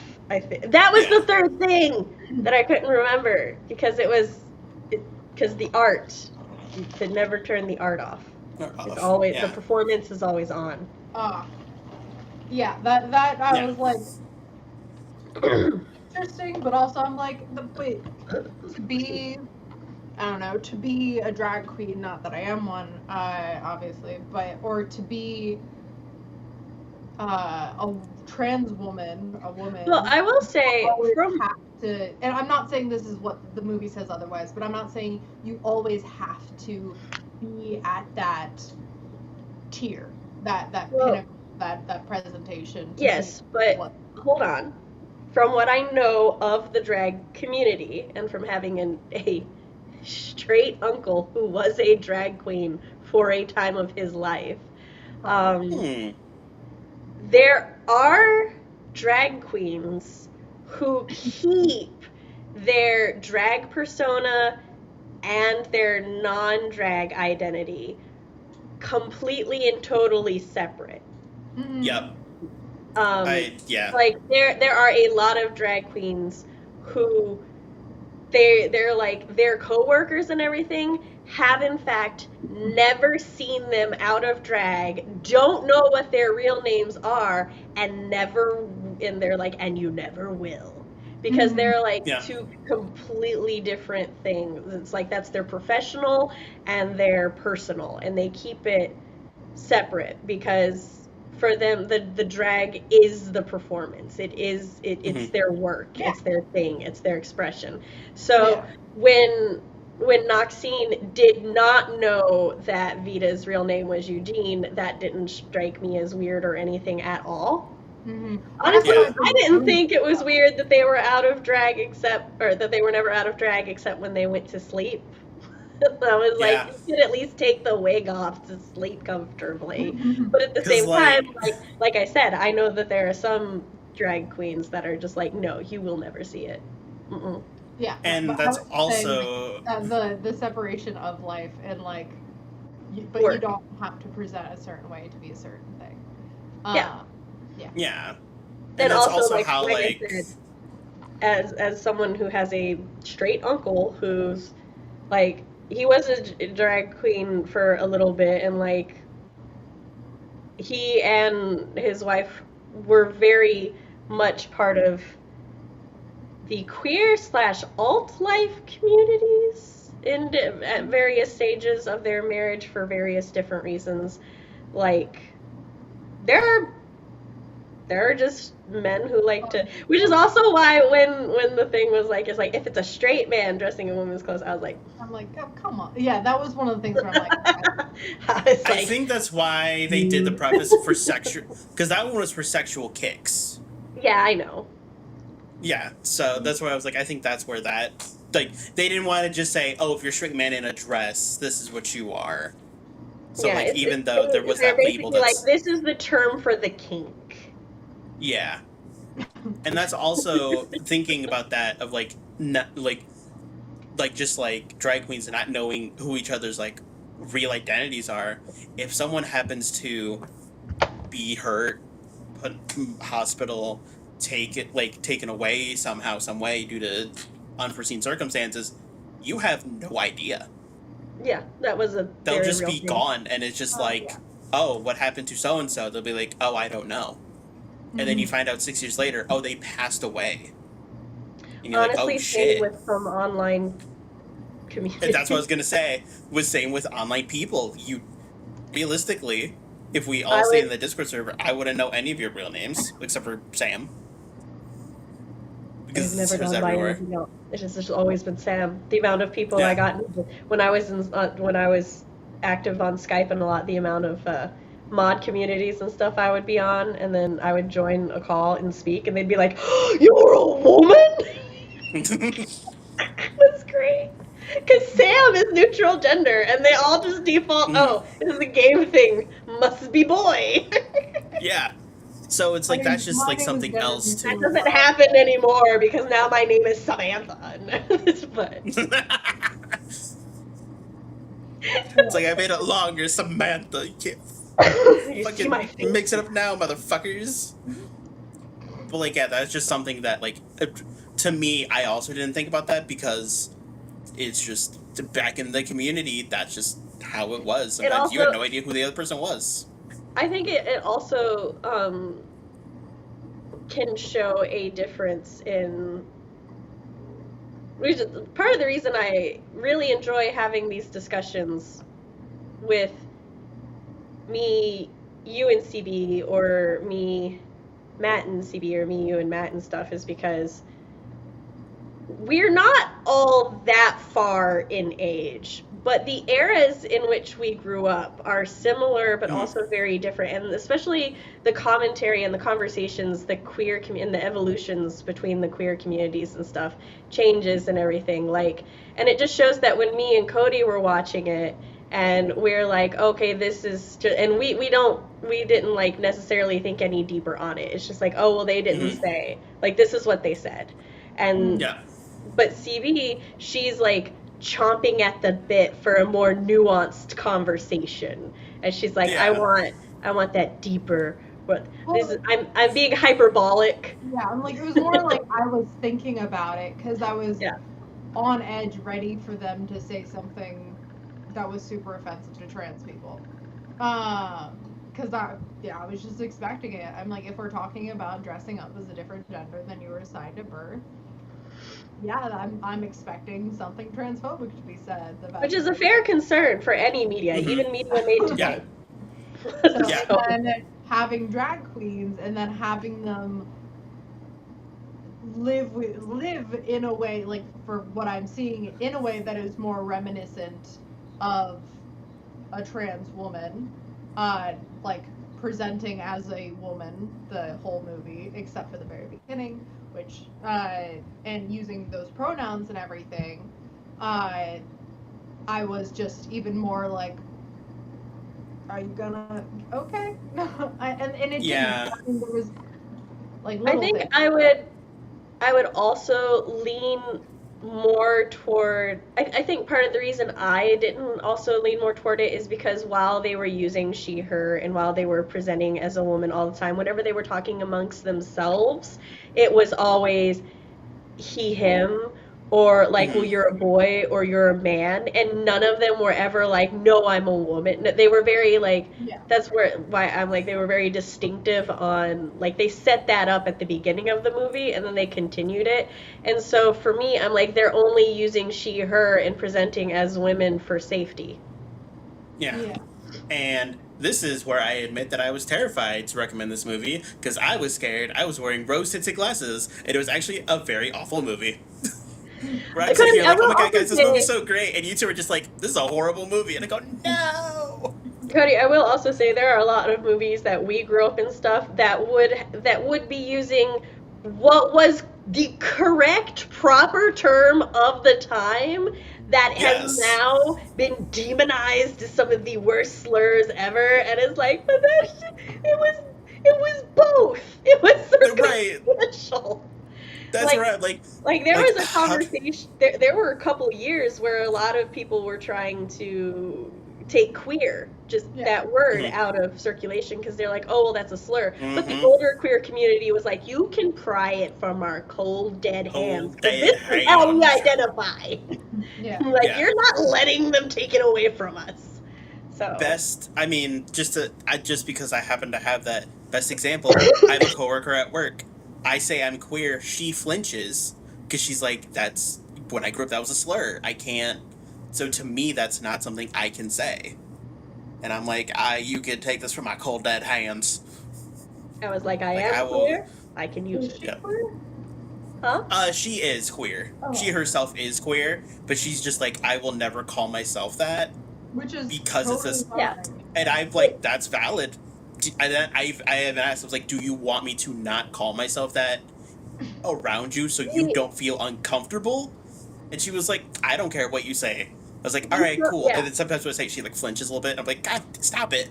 The social etiquette is generally, you can use it to refer to yourself or as a generalization, but not to call other, like, specific individuals queer unless you know they're okay with it.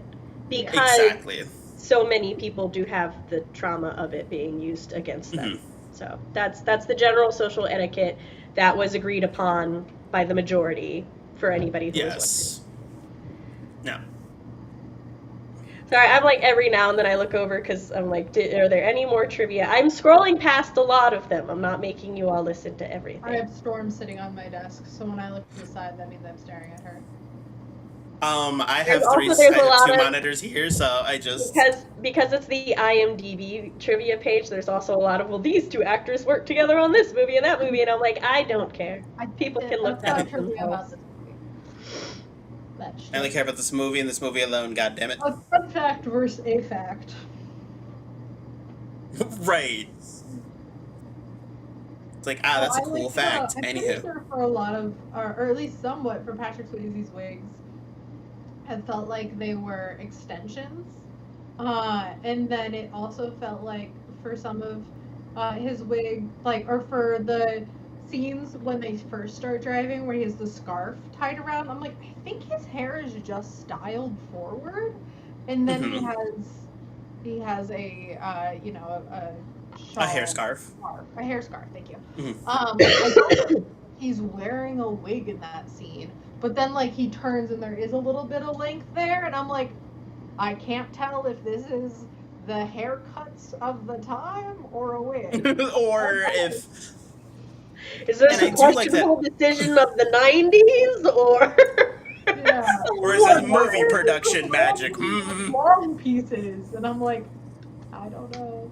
I will, after some pondering, or after it was percolating in my brain a little bit, I will say it also might have been safer for them to travel as women, because then they would not need to explain why they had a bunch of women's clothes and no women around. I mean, like, but they didn't need to open their suitcases and stuff. But yeah, unless they were forced to. But yes. Well, they were pulled over. Remember, we've only got one white man amongst the group. Yes. It was was already a safe problem for them to travel no matter what. The fact that they drove in a car, and I'm like, ladies, guys. Ladies, please. And also a car that is very recognizable. Yeah. Like, but, you can see that car from across the county. Yeah, but that was never an issue. Yeah. No, never an issue. Because that car was broke most of the movie. I know. In the original screenplay, John Jingleheimer Schmidt had a very extended role. He would pop up every now and then during the ladies' trip, helping them to get over all the difficulties. Robin Williams suggested that his role be reduced as he feared his character would overshadow the leads, and also he did not want it to be another genie. Which, for those who don't know, Robin Williams agreed to be the voice of Genie in the 1992 Aladdin if Disney did not use him in the marketing, and Disney betrayed him and primarily marketed the movie with Genie. Yep. Wow. Oh my god, yeah, I love Robin Williams so much. He was such a gem and a treasure, and we did not deserve him. And I love that he's in this movie as John Jingleheimer Schmidt, and that's it. That's just the scene. I love that Wesley Snipes' character said, "My name too." Yeah, and his name is My Name Too. Like, I love it so much. A competition was set up among the leads for who would look the most womanly. Can you two guess who won? My brain wants to say Patrick Swayze because he's like, I can pass off as a woman. But let's see, do the script and book. You know what? I'm gonna say Wesley Snipes. I'll say Chi-Chi just because it's different, but my first guess was Wesley. Okay. So the winner of the person who could look the most womanly is in fact the one of the three who stopped working out and completely changed his diet so that his muscles would become more womanly. I was thrown off by their makeup the whole time. Like, literally. Is like it's makeup of the time. Which I'm definitely part of that. There's like Gen Z, and I think just people in general who see different makeup or styles that was contemporary of a time, but it makes someone look much older than they are. And so that for me was happening, and then also I just didn't love her makeup for a lot of it because of the mismatch, and then like her eye makeup, I don't know. I just wasn't loving it. The competition was who could look the most womanly, not who did the best makeup. No, I interpreted that as like who passed as well. For lack of Okay, but also remember, the makeup that the characters were doing was not done by the actors. That was done by production. And was because I was also thinking, because I was like, it could be Patrick Swayze because he did do that whole follow me around and I can show you that I'm a woman. But I was like, no, because Chi-Chi is like a woman. Like, looks more womanly than the other two because of the softer muscles. Chi-Chi does look the most effeminate out of the three, which is what they were going for. obvious reasons. But I thought styling and stuff wise, Wesley Snipes' character in a lot of this, I think it was the bangs that helped a lot. Mm-hmm. Bangs do a lot of work. Yeah. To be fair, Vita most often dressed as an older, demure woman, which tends to lead to a more masculine fashion style. Mm-hmm. No, it's just... Also, there's a reason he had to campaign to prove he It was so intense. I was like, I mean, incredibly handsome woman. An incredibly handsome being. I also do like the scene before Vita goes and breaks up the fight when her and Chi-Chi are fighting, and she walks under what I'm assuming is just hanging beads, and it fully rips off her wig, so that you're like, oh, that is Patrick Swayze. That was so rude. I thought it got caught. It did. It did, but like... I'm like, how are you guys driving in your car with a convertible with the top down and your wig still? Like, first of all, those decorations were enchanted. Did you not see how Vita just tossed a kimono robe and glued to the wall?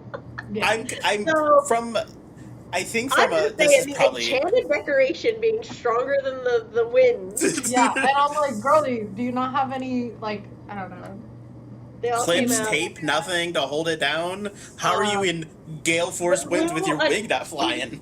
She was so upset, her anger boiled the glue off. Her head got so hot. Because, also, from a film, I'm sure this is obvious from anyone who's seen it, I'm pretty sure they filmed that backwards. The, like, hang-up scenes. Oh, yeah, probably. Yeah, because I'm like, the way those are hanging out, that looks like it's filmed backwards. Like, it was on there, and there was a string that pulls... attached, and they're pulling the string. They're pulling the strings from in the direction. Yeah. No. Yeah, that was movie magic. I theorized that you're both right in that they had put it up on the wall, filmed pulling it off with the strings, and then reversed the clip. Oh, yeah. That's yeah.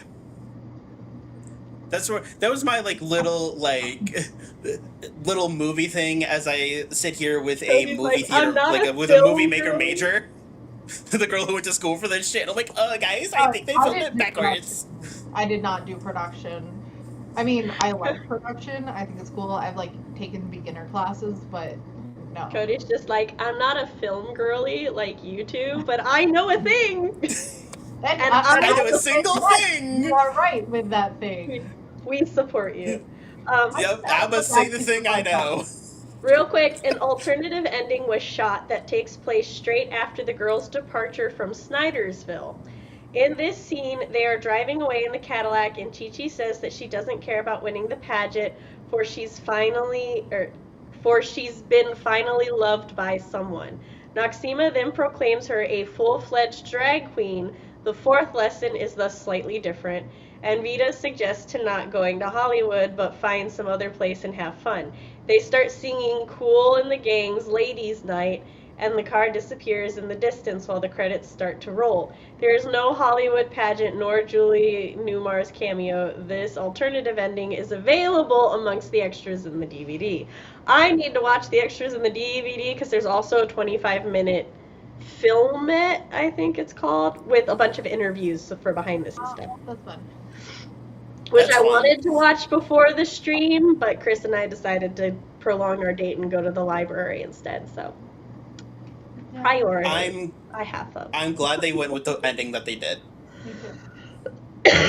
So do I. I like the ending that made it better. Yeah. And I misremembered earlier, the alternative titles marketing wanted was Ladies' Night or She's a Lady. Yeah, I like the fucking weird ass long fucking title. It's so good. And then if you can just shorten it to To Wong Foo.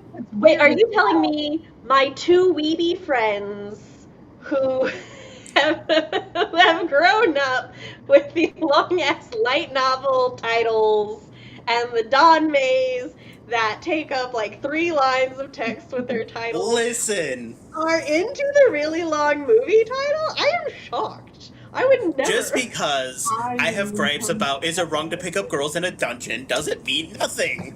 The vast majority of the time, I do not like long titles, but for this, I prefer the long title over the "She's a Lady." Yes, over the alternatives, I like the long title. Well, I would say I think Ladies' Weekend would have been better than Ladies' Night. That just gets gets the technical side of me being like, no. The She's a Lady. If it was about like trans women, something more gentle. Well, my brain was like trans women, non-binary, and I didn't know which one to go with. So I was just actual gender identity things. I could go with that one. Yeah. But I'm glad that they did stick with to drag God. Thanks for everything. Other drag icon. Yeah. Because it's also it's just like because if you do like Ladies' Night or Ladies' Weekend, you're like, what is that? It's like it's such a. To be fair, like same reaction from me with the long title, but the long it title makes sense sets later. you up for something a little odd, like a little. Yeah. Because especially. Don't. Well, if you know who Julie Newmar is, I think it sets you up in the correct direction. Even having a second autograph as the beginning, as the title is weird. Yeah, it's like To Wong Foo, thanks for everything, Julie Newmar. I didn't know who Julie Newmar was. Honestly, because of several YA books that came out in the mid-2000s. Yeah. When I first saw the title, I thought this was going to be a completely different movie. Then when I went on Tubi and I clicked on it and I pulled it up and I was like, wait a second. This looks like it's my jam. Is that Patrick? Excuse me, Mr. Wesley is in this as well. Hello. We love a surprise. Which, to be fair, Wesley Snipes has such a wondrous and prolific filmography, but I dead ass forget who that man is every time until I remember he is Blade, and then Chris lists like 8 other movies I've seen him in, and I'm like, oh yes, it's that man. That man from my childhood. I am so sorry to Mr. Snipes, you are wonderful. I'm just really bad with actors from my childhood. It's terrible. I do kind of like that it's a title to where you hear it, you go, that's a movie title? I have to look that up. And you look it up and then you go, what? That normally these streams do not go 3 hours, but we're having so much fun. If someone needs to leave before, then let me know. Oh, I just got a DM. Is that... Oh, no, that was just me talking about something else. I see. I'm sorry, I love how you're like, that really doesn't go the song. Oh, I got a DM. What does that mean? No,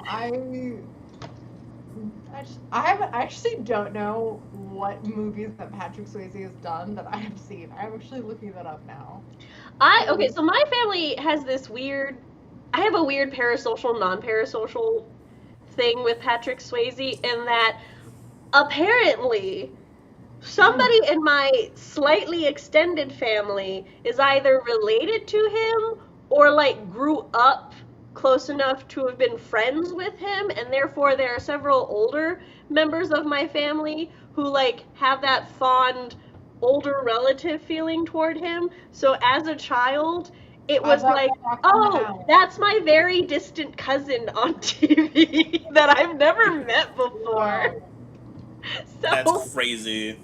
And I know that I only have that because that's how my family reacts or acts toward him. Because my other parasocial relationships with celebrities are nothing like that. So I'm like, it's like, yes, that's my famous non-relative that my family knew somehow that I can't remember. So everyone was very sad when he passed. It was a dark time. I don't know how my grandma after the dream. Other than now this movie. Okay. I mean, that's fair. George and the Dragon, which came out in 2004. See, I've of course seen him in the ones that like Dirty Dancing, Ghost. Yeah, Dirty Dancing and Ghost. Point Break. Uh-huh. Oh, The yeah. Outsiders. But I don't Mhm. think I've seen He was it. in The Outsiders. Yeah. I gotta rewatch that. Can we watch it together? Because It's a good movie. Yeah, we can watch it together. I love The Outsiders. It is sad though. I've never seen The Outsiders. I've heard it referenced. All right, let's talk The Outsiders in July. I was gonna say, it sounds like we're having a movie night. Oh my god, it's oh my god, I'm just looking So at what do you guys have planned for the next 2 hours? Outsiders? On stream with everyone? During the Strawberry Festival, the girls are seen dancing a choreography clearly inspired by Michael Jackson's Remember the Time music video. That's fine.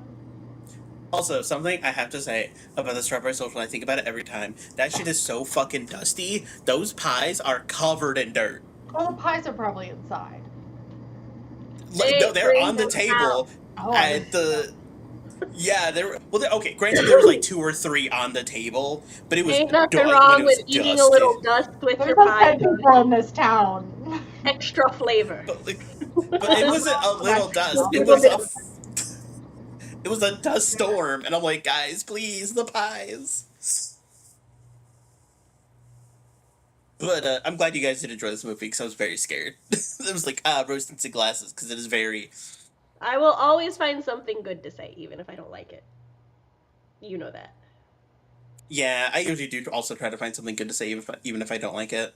Because there's got to be something you like. I will say I was a little once bitten, twice shy, because I think the last queer movie we watched, or one of the first was ones, the cheerleader. The cheerleader one, and my God, I was not warned about the conversion camp thing. Neither was I. Like, so I went into this, and I was like, it should be fine. I would not do that to none of us. That's what I was like. It's a fun, campy, like, drag queen movie. It's fun and campy. Because last time we watched the fucking cheerleader, and I was like, at the very least, you would warn me. Yeah, I would warn you. That's why I was like, it's product of its time, and I know Sam knows that. But, you know, you never know. It could still... Because you two are more, like... in-depth knowledge-y about this stuff. And I'm just like... I'm towards the top of the iceberg of, like, the story beats, the storylines and shit, and you guys are, like, down Cody, here. I know exactly how you feel. That's how I feel. Like, you should go back and watch mine and CB's book talks, because I've got some hear me outs on there. I'm like... Well, so I love a good hear me out. It's the difference between the 90s, I can fix him, and the modern, let him be broken. Okay, but I can fix him, though. But then also on CB's half, she's got the, toxic boy love, and then I'm like, listen, hold on, let's just acknowledge this. But also, I ain't judging, I'm just saying. I'm not judging, I'm saying, but also, I could fix his brother, just saying. I can fix his brother. I'll fix his straight brother. I can fix him. Don't worry about it. This whole straight thing, don't worry, I can fix that. It's cool, don't worry about it. That is a joke, by the way. Yeah. You cannot fix anything like that. No. I'm scrolling through the trivia again.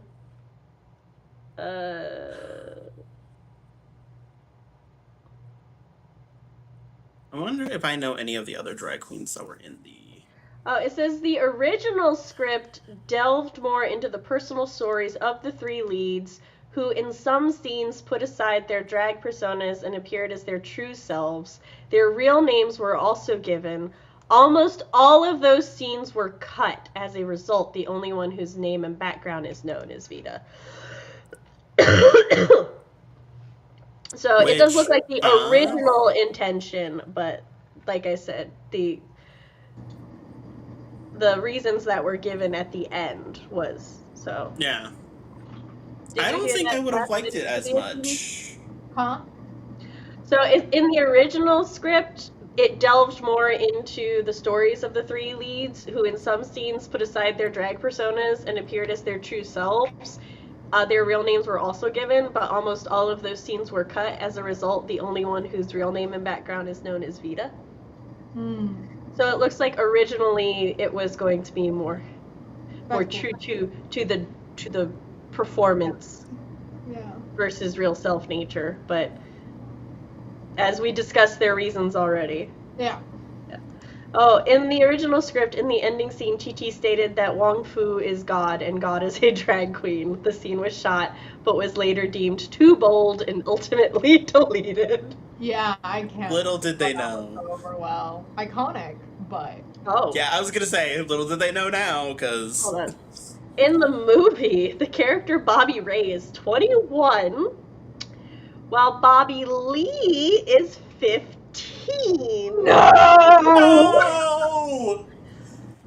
But the actor, Jason Landon, is 3 years older than Jennifer Milmore. Okay, yeah. They look around the same age. Yeah. I'm gonna ignore learning that, actually. I will, yeah, I'm just gonna, that's the one problem relationship, we're just gonna shove that one to the side. I will say May-December age gaps are alarmingly common in the queer community. I don't want to talk about it. Don't come at me. Straight people. I don't want to talk about it. I saw, I figured he was younger than Chi-Chi. I know they're the straight people, but this was queer media. Yeah, and then yeah. I think they looked around the same age. And so like the 3-year age gap, I'm like, okay. But to clarify, very young, and then some she looked a little bit older, and one styling. But when she had her hair up in the bun scene and she was like this, I'm like, she looks a lot older here, and I she was wearing like a makeup. They purposely styled her to look younger, and it worked. I do want to continue with my thought is that yes, they were the straight people, and yes, also those May-December things have also been a straight thing throughout history. However, in modern conversations, She froze. Straight people, and when we look back in history. Hold on. Hey, you're back. What? You froze. Okay, where did I freeze?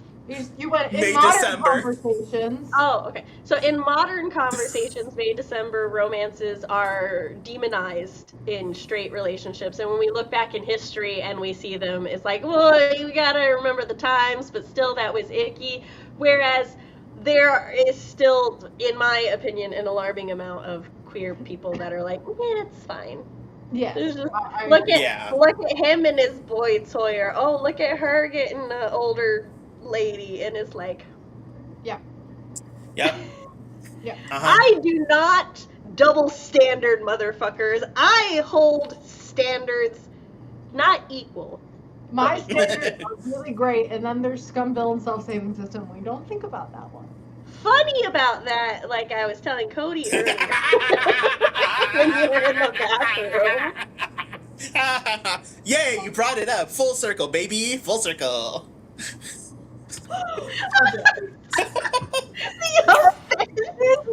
I'm so good with so many things, and then MXGX, I'm like, girl, why you write so good? Your stuff can get so concerning. Oh, it's fine. It's not. So, that was the end of the thing. So basically, CB. CD. Oh my goodness. Yes, compact disc. What I was saying earlier, while you were in the restroom, was I was telling Cody that, because he was talking about being scared because, me and you are more analytical than him, and he's more surface when he takes in media. And I was telling him that, I get that, because sometimes when we do book talks, I feel like it's like, this is a hear me out book, because I'll be like, hear me out, because I'm from the, I can fix him era, whereas you're, from the leave him broken era, and I'm like, but then she gets her books, her boy loves, and they're toxic, and I'm like, listen, I'm not judging, But I Hey, want to acknowledge. toxic feels a little much. Uh-huh. You want to speak on that? No. Yeah. Listen, I've read a lot of boy love, so I know that they're toxic. Toxic is accurate, but it could be worse. It took her rereading it. It was funny. Come When on. we were doing the book Evil talks and she's sword. rereading it, she's like, I don't remember it being like this. Always remember, there was the evil sword. Look, it's like this. Cody would absolutely love these books. Yeah. Cody, how do you take that? Shut up, statement? stop. I don't... Stop, shut up, I It's don't... the evil sword's fault, and we don't know how old he was. He transmigrated, and we don't know. I don't... You know what? You know He what? all the extras, whereas he's canonically. Mom, ACO. can you come pick me up? I don't feel comfortable here anymore. I gotta go, guys. I gotta go. I don't feel comfortable here. Yeah, the extras came out, and we found out a lot about his like real life, and the fandom collectively went, no. Ferrenz, we'll take No, thank you. Airplane's real name and everything else. No. It was Cody. It was like the Just gonna- vampire. It was like Vampire Knight fandom, the sequel, in their denouncement of canon. Oh my god. Oh my god. Oh, Jesus. Why did they make him a CEO? That is clearly like a teenager. It's fine. We need to do a follow-up Let's Talk, really small one, or like an abbreviate. One of the Heavens official will do like a 20-minute sidebar talking about the extras. Well, we did talk about how we will do bonus Let's Talks every now and then if you are ever in the mood to read Dark Hunter. So Yep. we could do like, a special, like a 0.5 episode or something. Yeah. Also, I've added a couple more books to my list for potential Let's Talks Yes. that I remember are slightly more, like Ender's Game. Also, we should go back and do book 2s from the many series that you have suggested at some Yes, point. but are we doing books 1 and 2 in the same? Okay, we don't need to talk about. It depends on the series. I will, only because I remembered this, and this happened so recently, and it's nothing to do with anything, but I was watching an anime with my roommate, and there's a scene that I do not remember happening, and it's a wild scene, and he was just, we were watching it, and the scene happens, first 10 seconds, he turns to me, I'm like, I don't remember this scene at all, buddy, I don't remember this, I would have started with this one, don't look at me like that, so, that's how I feel. Well, that's all we have to say on the movie now, as we are moving on to other things. Other topics, yeah. Because we're all chatty friends, and we'll be here all night Yeah. chatting if I don't stop us. Yep. So apparently, next month we might be watching The Outsiders. Yep. It was like there was a movie. I I was recently gonna say, what was the movie? reread the book for the Nostalgia Train book club, so I would be perfectly I fine. don't know a single thing about the story. I don't even know what genre it is. I know nothing. I will tell you after we. Okay. I kind of want to go in blind. I will tell CB and not Cody. I'll leave probably right after, because then I'll let you guys chat. But I have yeah, to prepare for think- work tomorrow. Is next week the 4FA? Yep. I believe Yes. so, yes. We have a 4FA next week. We will have Matt in his new place Supposedly. that he purchased. Oh my And goodness. has no roommates anymore. It's just Matt living the bachelor life now. Oh my god, what a dream. He comes and Our- he's our like, so boys all guys, grown what up." I've been up to, I got a house, I got married, our first kid's on the way, and we'll be like, God damn, Matt, it's been a month. I adopted 2 dogs and a cat. There's my fish, Gary. Yeah. I got a cockatiel. Alright, but He has a full beard somehow. I would do it back. RP said, I forgot he moved. Damn, it's been too long. Yeah, bruh, a month is eternity. But I'm glad to be back. I'm glad to have you guys I'm back. And CB and I will be here for... What Actually, Wednesday it might just be CB, and maybe if she gets a guest star, because I have a birthday party and then I'm taking my sisters out to lunch. And I can't change it because one of those sisters is pregnant and approaching her due date. So this was her only day. I'm taking them out to Korean barbecue, damn it. Yeah. Oh, Korean barbecue. As you should. All right, let's end the stream so I can go eat some cough drops. Okay. Bye, everybody.